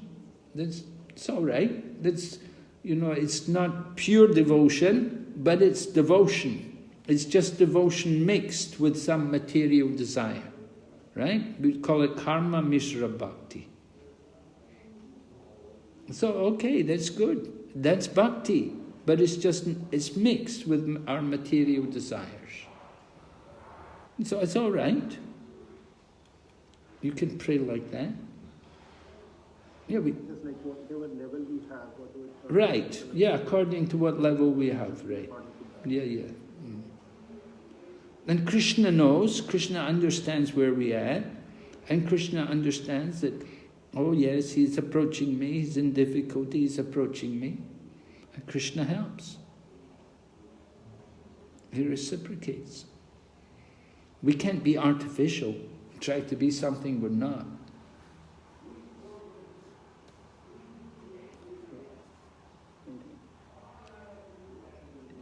All right? Any other questions there? We still... Maharaj, there are two more devotees who have raised hand, and we got only Maharaj about 20 minutes before. So we'll just quickly go over the rest of the chapter, and then we'll come back and take the questions, right? Okay, text number 68. Oh no, that was 66, right? We did 66. 67, Krishna speaks... 67, Lord Krishna is saying who can get this knowledge and who cannot. Somebody's too attached, not devoted. Krishna is quite, you know, he's quite strict about who to give the knowledge to, but devotees are more merciful. Krishna said confidential knowledge should not be given to those who are not austere or devoted or engaged in devotional service, nor to one who is envious of me. But Prabhupada said devotee will do it. 68. For one who explains the supreme secret to the devotees, pure devotional service is guaranteed, and at the end he will come back to me. So Krishna is describing the benefits of preaching. If you share this knowledge, you give it to others, then pure devotional service is guaranteed, and at the end come back to me. There is no servant in this world more dear to me than he, nor will there ever be one more dear. So this is the devotee who's giving that knowledge, who's sharing it with others. And I declare that he who studies this sacred conversation of ours worships me with his intelligence. So this is samvidam, this confidential conversation. Dharmyam samvadam. Confidential, sacred conversation. By studying it, we're worshipping Krishna. And one who listens with faith and without envy becomes free from sinful reactions and attains to the auspicious planet where the pious dwell. One who just simply listens with faith, without envy. So they get great benefit. 72. O son of Prita, O conqueror of wealth, have you heard this with an attentive mind? Is your ignorance and illusion now dispelled? So Krishna asks a question, and Arjuna says, yes, my illusion is now gone. I have regained my memory by your mercy. I am now firm and free from doubt, and I'm prepared to act according to your instructions. Right? Karishye vachanam tava. I'm going to act according to your instruction. So Arjuna is satisfied. He's heard from Krishna, and he's ready to act according to Krishna's instruction. And then a few more verses, just Sanjay speaking. And Sanjay, remember, he was telling everything to Dhritarashtra. Thus have I heard the conversation of two great souls, Krishna and Arjuna. So wonderful is that message that my hair is standing on end. By the mercy of Vyas, I have heard these most confidential talks directly from the master of all mysticism, Krishna, who was speaking personally to Arjuna. By the mercy of Vyas, that's the important point. You need to have the mercy of the spiritual master, and in this way we can understand the message of Lord Krishna. So the mercy of Vyas was given there to Sanjay, and Sanjay was able to understand Lord Krishna speaking Bhagavad Gita.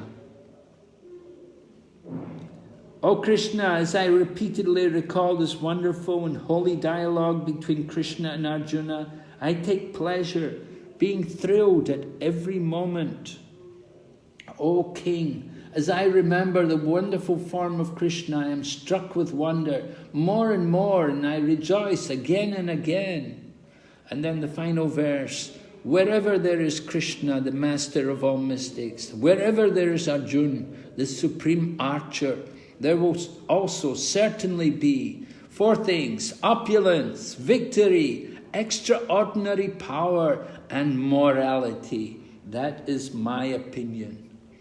So this is Sanjay predicting victory for Krishna, for Arjuna, because although the Pandavas have a much smaller army, they have Lord Krishna on their side. They're going to be victorious. So Sanjay, he's heard the Bhagavad Gita and he's convinced Lord Krishna is going to bring the Pandavas to be victorious in this wonderful battle. All right? So we'll take the questions now.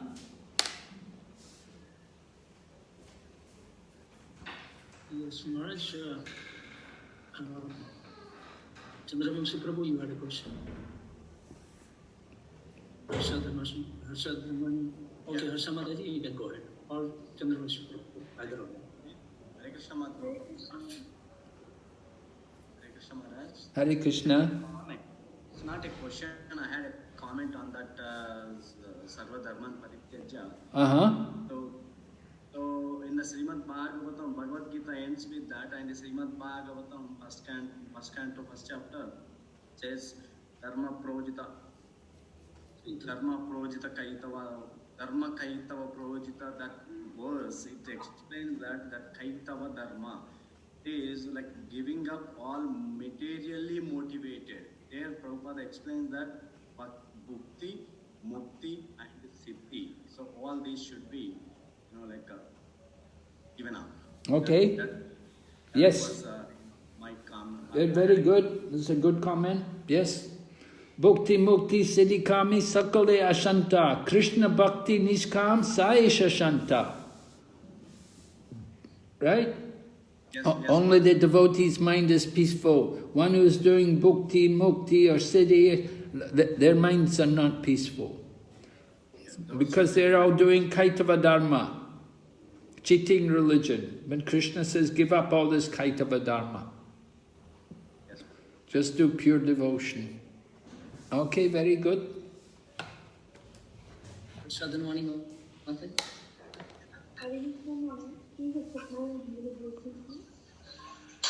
Maharaj, I have one question. There's one Mataji who we attend classes together. So then, but her family was not one her to attend classes. So they kind of they don't want her to be a part of this one. So they do. I cannot hear you, Mataji. I cannot hear you. Your voice is not clear. Can you speak up? Maharaj, can you hear me now? A bit better, yes. Sorry, Maharaj. Maharaj, I have one Mataji who we attend Krishna conscious lectures together, but her family does not want her to attend the classes. So they kind of stop her by doing certain type of black magic where her mind goes out of control. So there are many times when I'm asking her why aren't you coming, she says, I don't want to come today. So then she says, can I actually do Reiki healing? So she tells me, can you give me Reiki healing? I might be able to come. So then she's chanting her rounds. So then when I try to clear her aura by healing, then she feels better than when she comes. So I have this doubt whether I should really do this or just ask her, just leave it on Krishna. But then I feel, no, if this healing makes her feel better and makes her do devotional service, then I must do it. So we both have this question.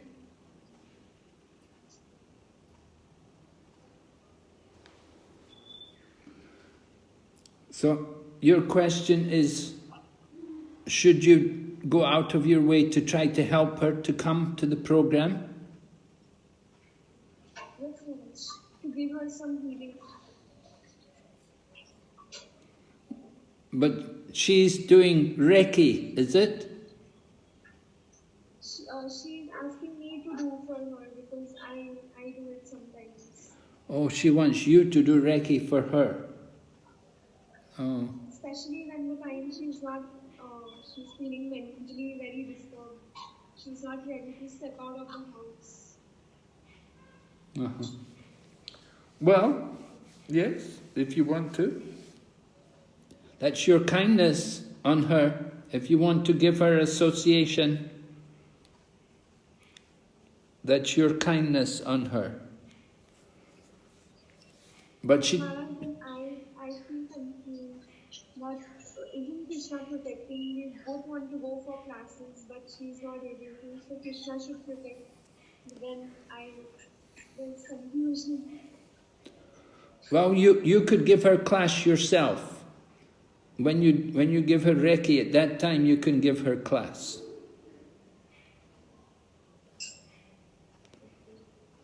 The class doesn't need a lot of people. If you have enough time, you can give class when she comes to you. Or do you have to? Will she come to you, or do you have to go to her? No, Maharaj, we don't have to move. I just do it sitting in my house, remembering her, and I chant that time. Then I feel that okay, the healing is going. That time I'm only chanting and reciting Narsimha Kavach. Okay. That's your kindness, that's your mercy on her. But this is not pure devotional service, right? Sorry? What? On her part. But this is not pure devotional service on her part and my part, right? Because we both are not surrendering to Krishna. Right. Yes. Yes, she's not yet devotee, she's not yet in devotional service. Definitely. But you don't know if she doesn't sound like a very good candidate. You know, people who say they're affected by black magic and these things, I don't know. I haven't seen too many people get over this kind of stuff. When they're on that platform that they're affected by some kind of black magic, then it's very difficult for them to actually get out of it and become Krishna conscious.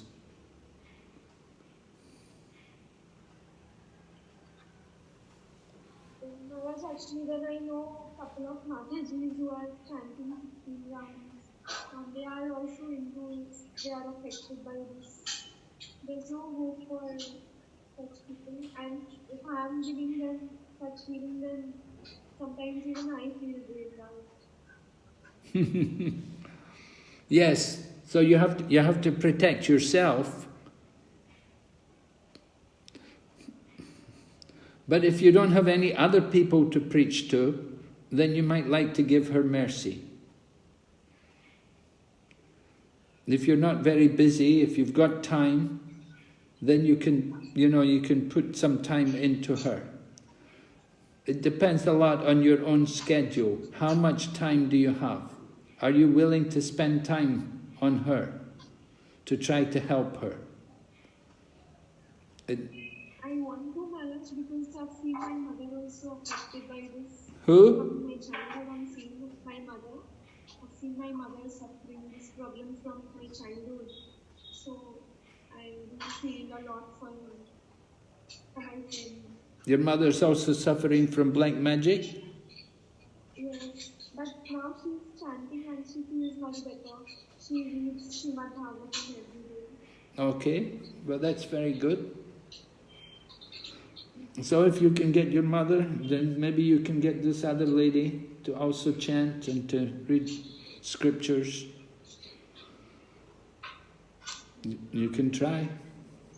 Try for some time and see if it starts to have effect. Association is very important, very valuable. So if you have the time and you're willing to help her, then you can use your time to encourage her to take up reading and chanting.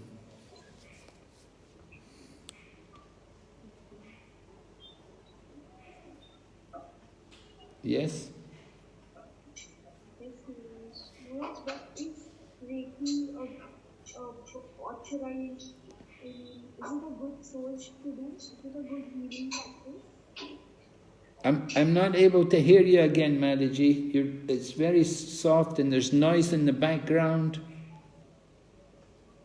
Maharaj, is Reiki a good practice to be done for such situations? Well, Reiki is some material thing. I don't know about it.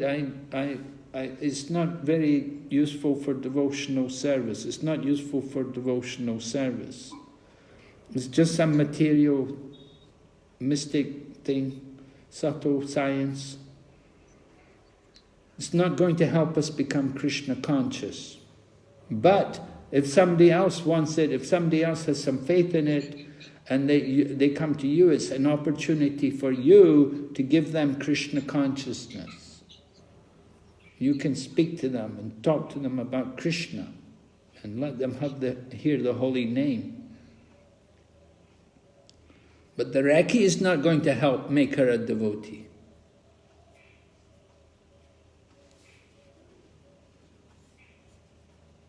Yes, thank you. All right, anybody else? Maharaj, Indu Lekha Kripa Mataji has a question. Yes? Hare Krishna Maharaj. This is regarding the text number 65, Manmana Bhava Madhatu. Yes. Same has been repeated before, like in 9.34. Yes. Is there any significance of that? Why it has been repeated twice like this? Because it's such an important instruction. Okay. Is there any difference, or like when he said, when Krishna told this in the 9th chapter and again in the 18th chapter, is there any difference or any context or anything like that, Maharaj? Well, in the 9th chapter, he was giving us the most confidential knowledge. And here, in the 18th chapter, we were summarizing all the different teachings. And so we were remember, we had Karma Yoga, and then Jnana Yoga, and then the modes of nature, and then the Varnas, and then we came to Brahma Bhuta, and then we heard about surrender to the Super Soul. Then after surrender to the Super Soul, then we have this instruction, the most confidential knowledge. Yes.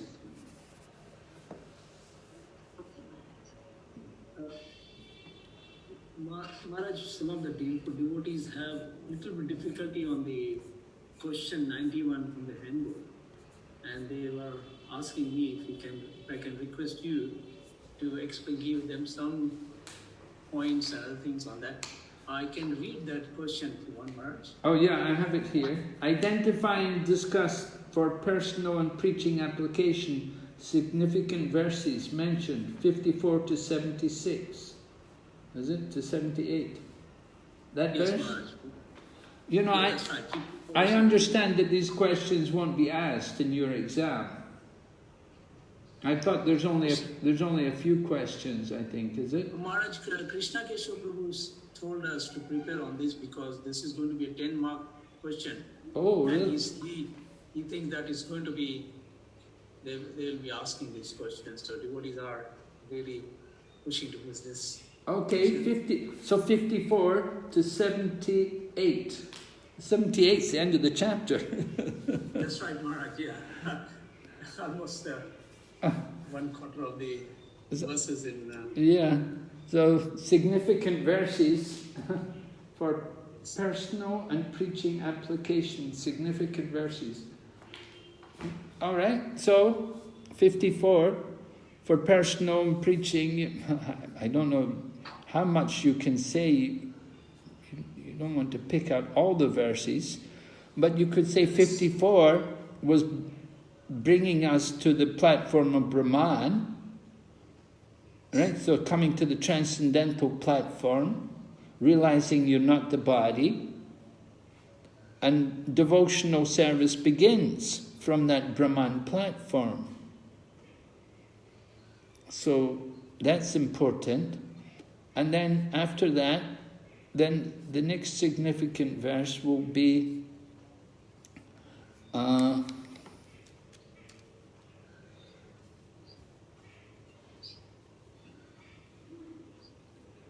I would think the next significant verse will be, you could mention,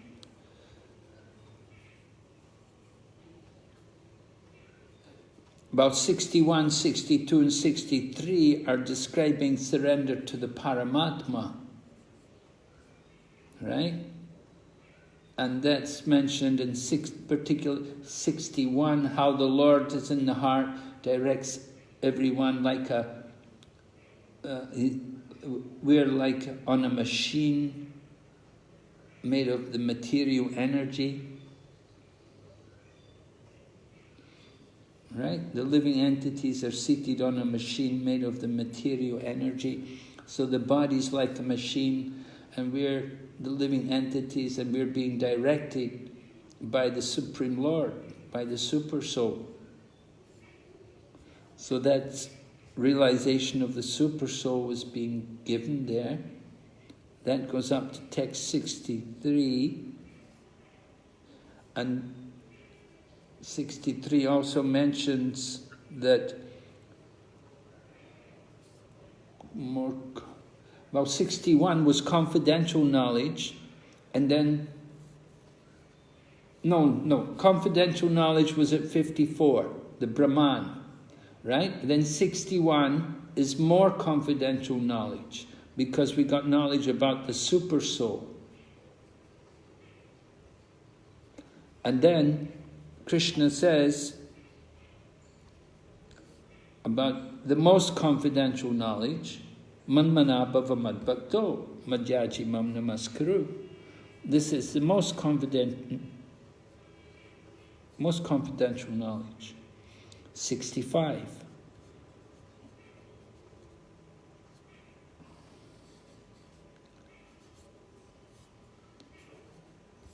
That you're my pure devotee. And we should, then, we have 66. Why so many things? Why 4 things? Just one thing? So just surrender. Give up all religion, varieties of religion, or this material religion we give up, and we just surrender to Krishna. So this surrender to Krishna is then given. And then next most important point comes about, Krishna talks about preaching. Krishna glorifies the preachers, that people who explain this knowledge to others, that they're very, very dear to Lord Krishna. And Krishna promises that at the end he will come back to me.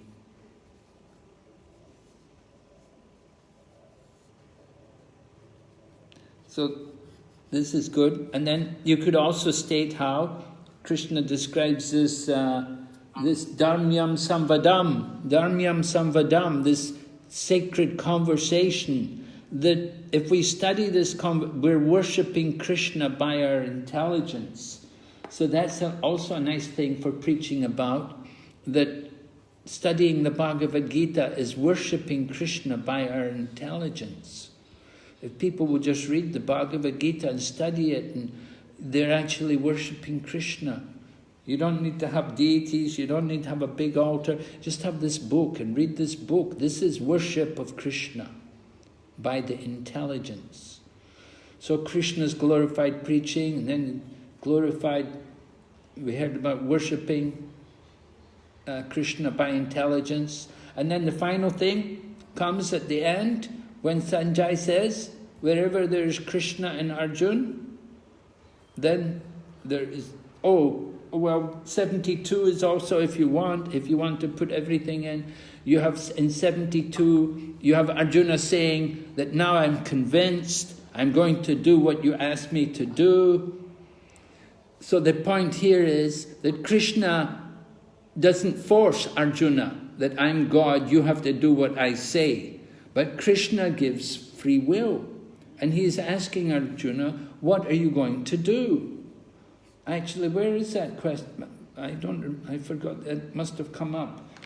Krishna says to, he said, it's up to you, Arjuna, what do you want to do? Which number is it? Which verse? 63. 63. Yeah, then do what, thank you, right, 63, right. Deliberate on this fully and do what you wish to do. So that was 63. That's also an important point, that Krishna is telling Arjuna that it's up to you, as you like. Prabhupada in the purport there says, as you like, you may act. God does not interfere with the little independence of the living entity. Right? Very important. That's also an important point in this final chapter here. That we have free will. Krishna gives us free will. That's an important point. And so then we see at the end, Arjuna saying, yeah, now I'm convinced I'm going to do what you told me. Karishe vachanam tava. I'm ready to act according to your instruction. Karishe vachanam tava. I will do as you ask. So Krishna gave free will to Arjuna, and Arjuna, he surrendered and he wants to do what Krishna told him.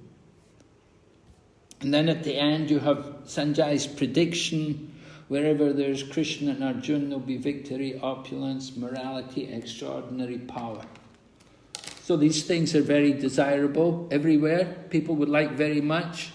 Victory, opulence, morality, extraordinary power.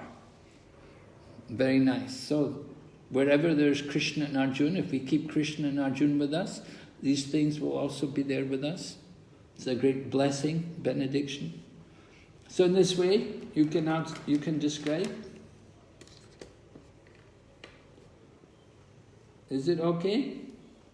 Oh, thank you, Maharaj. It's really very helpful. Anybody has any questions on this particular? Anybody needs any? Before we take for other questions.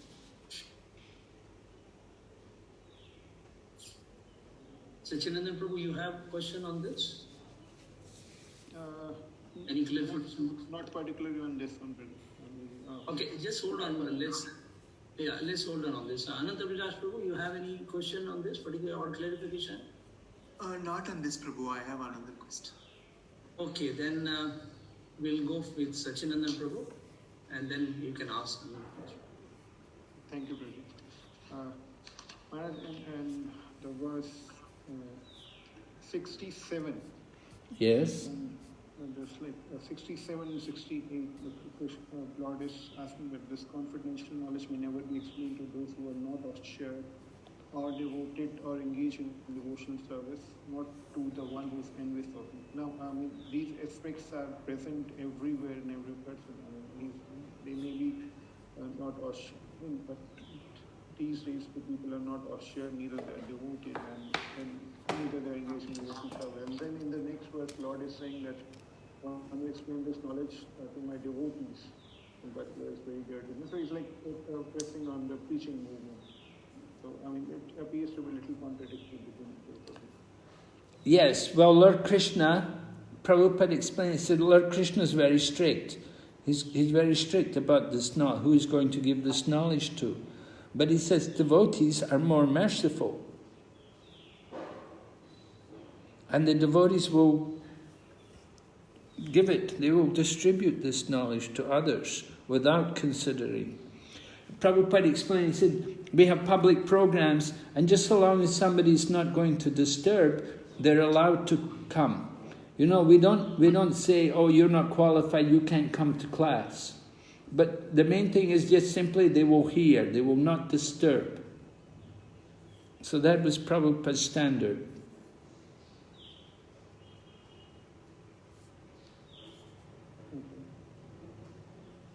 So, I mean, this instruction of not to be discussing this knowledge to non-assured, non-devotees, and something like that. It is ruled over Prabhupada. It is something like that. Yes, the idea is that Krishna consciousness is in everyone, and it can be awakened by hearing. So we give everyone the chance to hear. And some fortunate people, they hear, and Krishna consciousness will awaken, and they will take a genuine interest.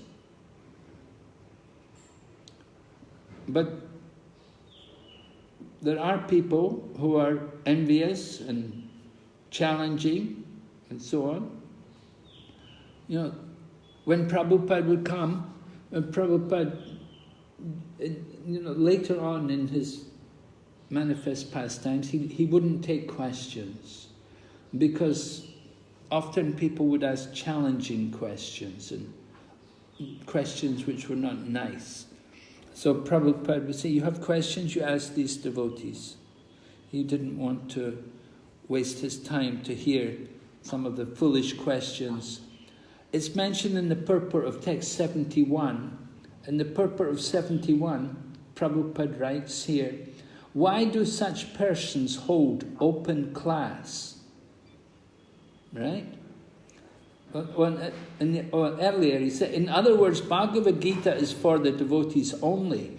But it so happens that sometimes the devotee of the Lord will hold open class. And in that class, not all the students are expected to be devotees. Why do such persons hold open class? It is explained here that although not everyone is a devotee, still there are many men who are not envious of Krishna. They have faith in him as the Supreme Personality of Godhead. If such persons hear from a bona fide devotee about the Lord, the result is that they will become at once free from all sinful reactions, and after that attain to the planetary system where all righteous persons are situated. Therefore, simply by hearing Bhagavad Gita, even a person who does not try to be a pure devotee attains the result of righteous activity. Thus, a pure devotee of the Lord gives everyone a chance to become free from all sinful reactions and to become a devotee of the Lord. Does that help? Make it clearer? Just one thing to that, Maharaj, as you said it about being envious of Krishna. Now, in one sense, every living entity who is in the material world, they came here because of that envy in them. So the material, that thing of envy is present in everyone. They were envious, they wanted to be enjoyed, and therefore they came. Yes. So in that understanding that everyone is envious of Krishna. Yes. Well, envy is the demon. The demon and the devotee are in everyone. We have to suppress that demonic nature. We have to starve it and get rid of it. Mm-hmm. So, in that sense, this instruction of Krishna is kind of, I was not able to understand it. Like, envy is there in everyone, and one is, to some level, one is also not sure, and one is also not devoted. but the envy will be there in different degrees. Some people will be very outwardly envious, and other people is just a little bit of envy. Yes, we're all envious of Krishna, because Krishna has more. Krishna has more wealth. Krishna has more knowledge. Krishna has more strength. He's Bhagavan. We envy people who have more than us. But there's different degrees of the envy. And who's going to act on that envy? You know, are you going to go out there and try to kill the person who's got more than you? Yeah. So we have to understand that envy can be changed, you see. That envy can be purified.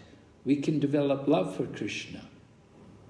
By hearing, we have to understand. We are also part of Krishna. It's not that Krishna is our enemy. Krishna is our well-wisher. He's our friend. He's with us.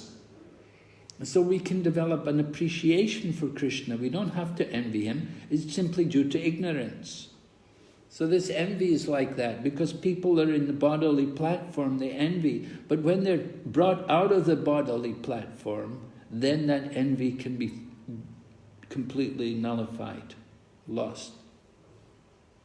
And like, if we talk of the preacher, it also depends on the level of whether he's a Kanishta Adhikari, Madhyam, Uttam. One is a Uttam Adhikari, you can even bring the envious one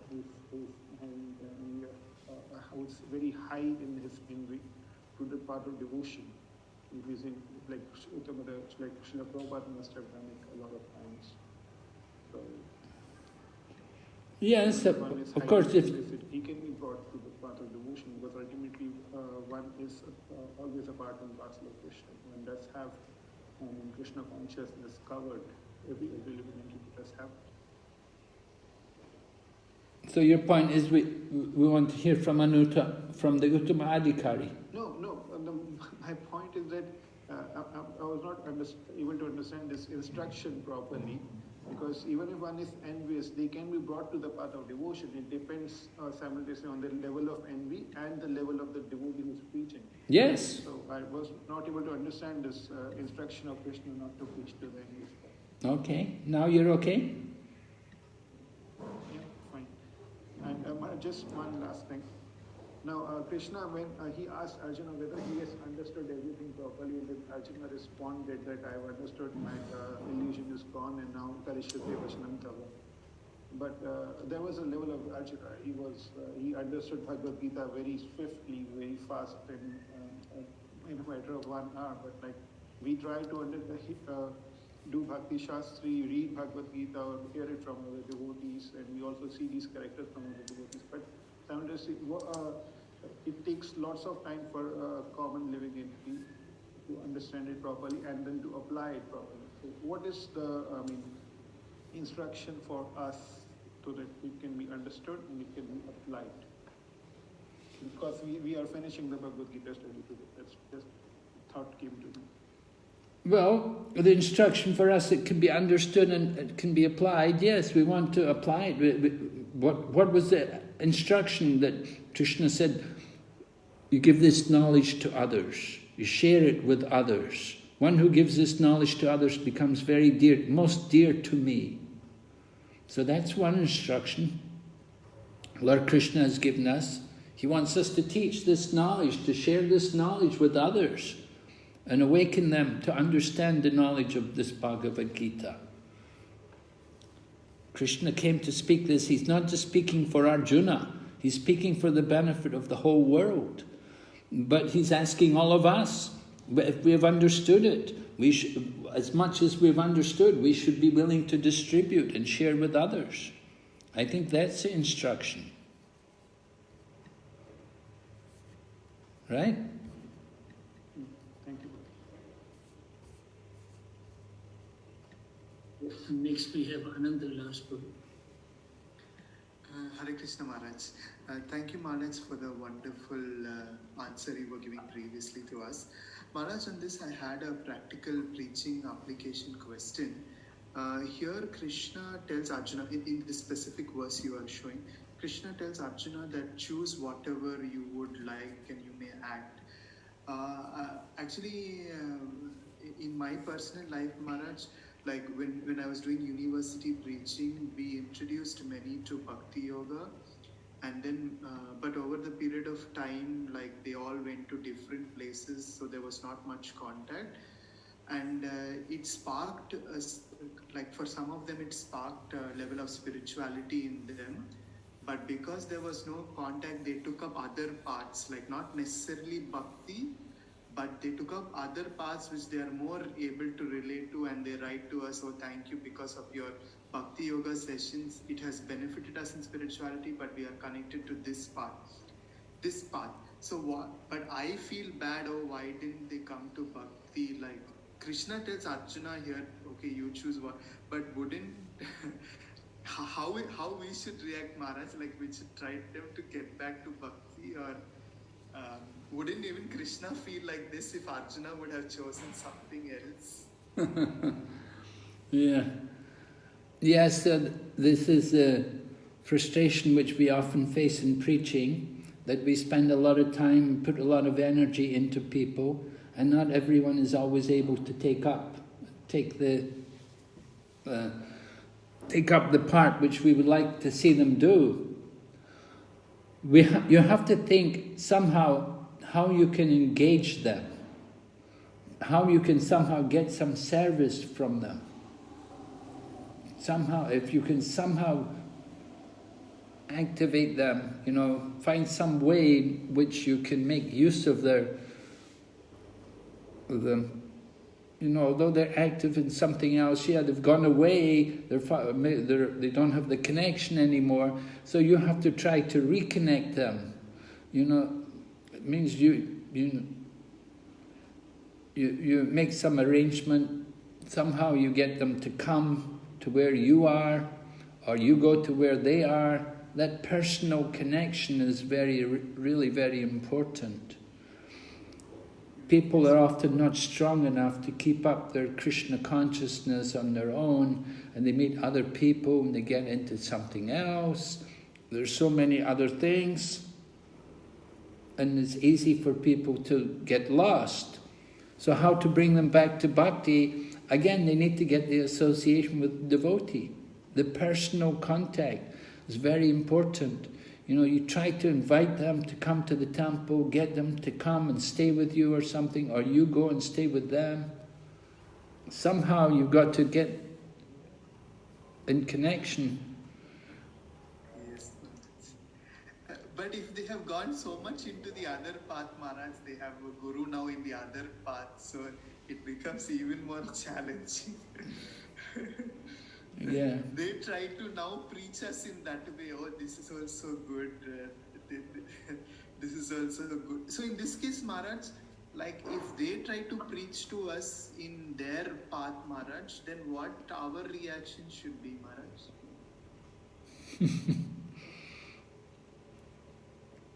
Well, you just have to tell them you're a bit busy, you don't have time to spend with them. Yes, Maharaj. Yes, Maharaj. You've got other things to do. Thank them very much. When I have more time, I'll get in touch with you. Yes, Maharaj. Yeah. Thank you for that insight, Maharaj. It's very difficult, frustrating sometimes. Preaching is a thankless task. It's like Krishna told the gopis, you have to be thankful. I can never repay you for what you've done. You have to be thankful yourself. We got some engagement, we found some engagement preaching to them. They didn't take advantage, that was their bad luck. But, for you got an opportunity to preach to them, and so there was no loss on your part. The loss is on their part. Yes, Maharaj. Okay. Thank you very much, Maharaj. Hare Krishna. Hare Krishna. Hare Krishna Maharaj, so any further instructions Maharaj would like to give us? Oh, well, just encourage you to continue this nice mood you have to study Prabhupada's books, and go ahead. After you study, then you teach it to others and you share it, right? That's what you want to do. Take up the work, the students become the teachers, and then you have to teach and share it to others. And in this way, give this knowledge, give more and more people an understanding and an appreciation of Bhagavad Gita. It's very nice. This is how you can please the Lord Krishna. We will try and abide by this instruction, Maharaj, as much as possible. And we'd like to thank you very much.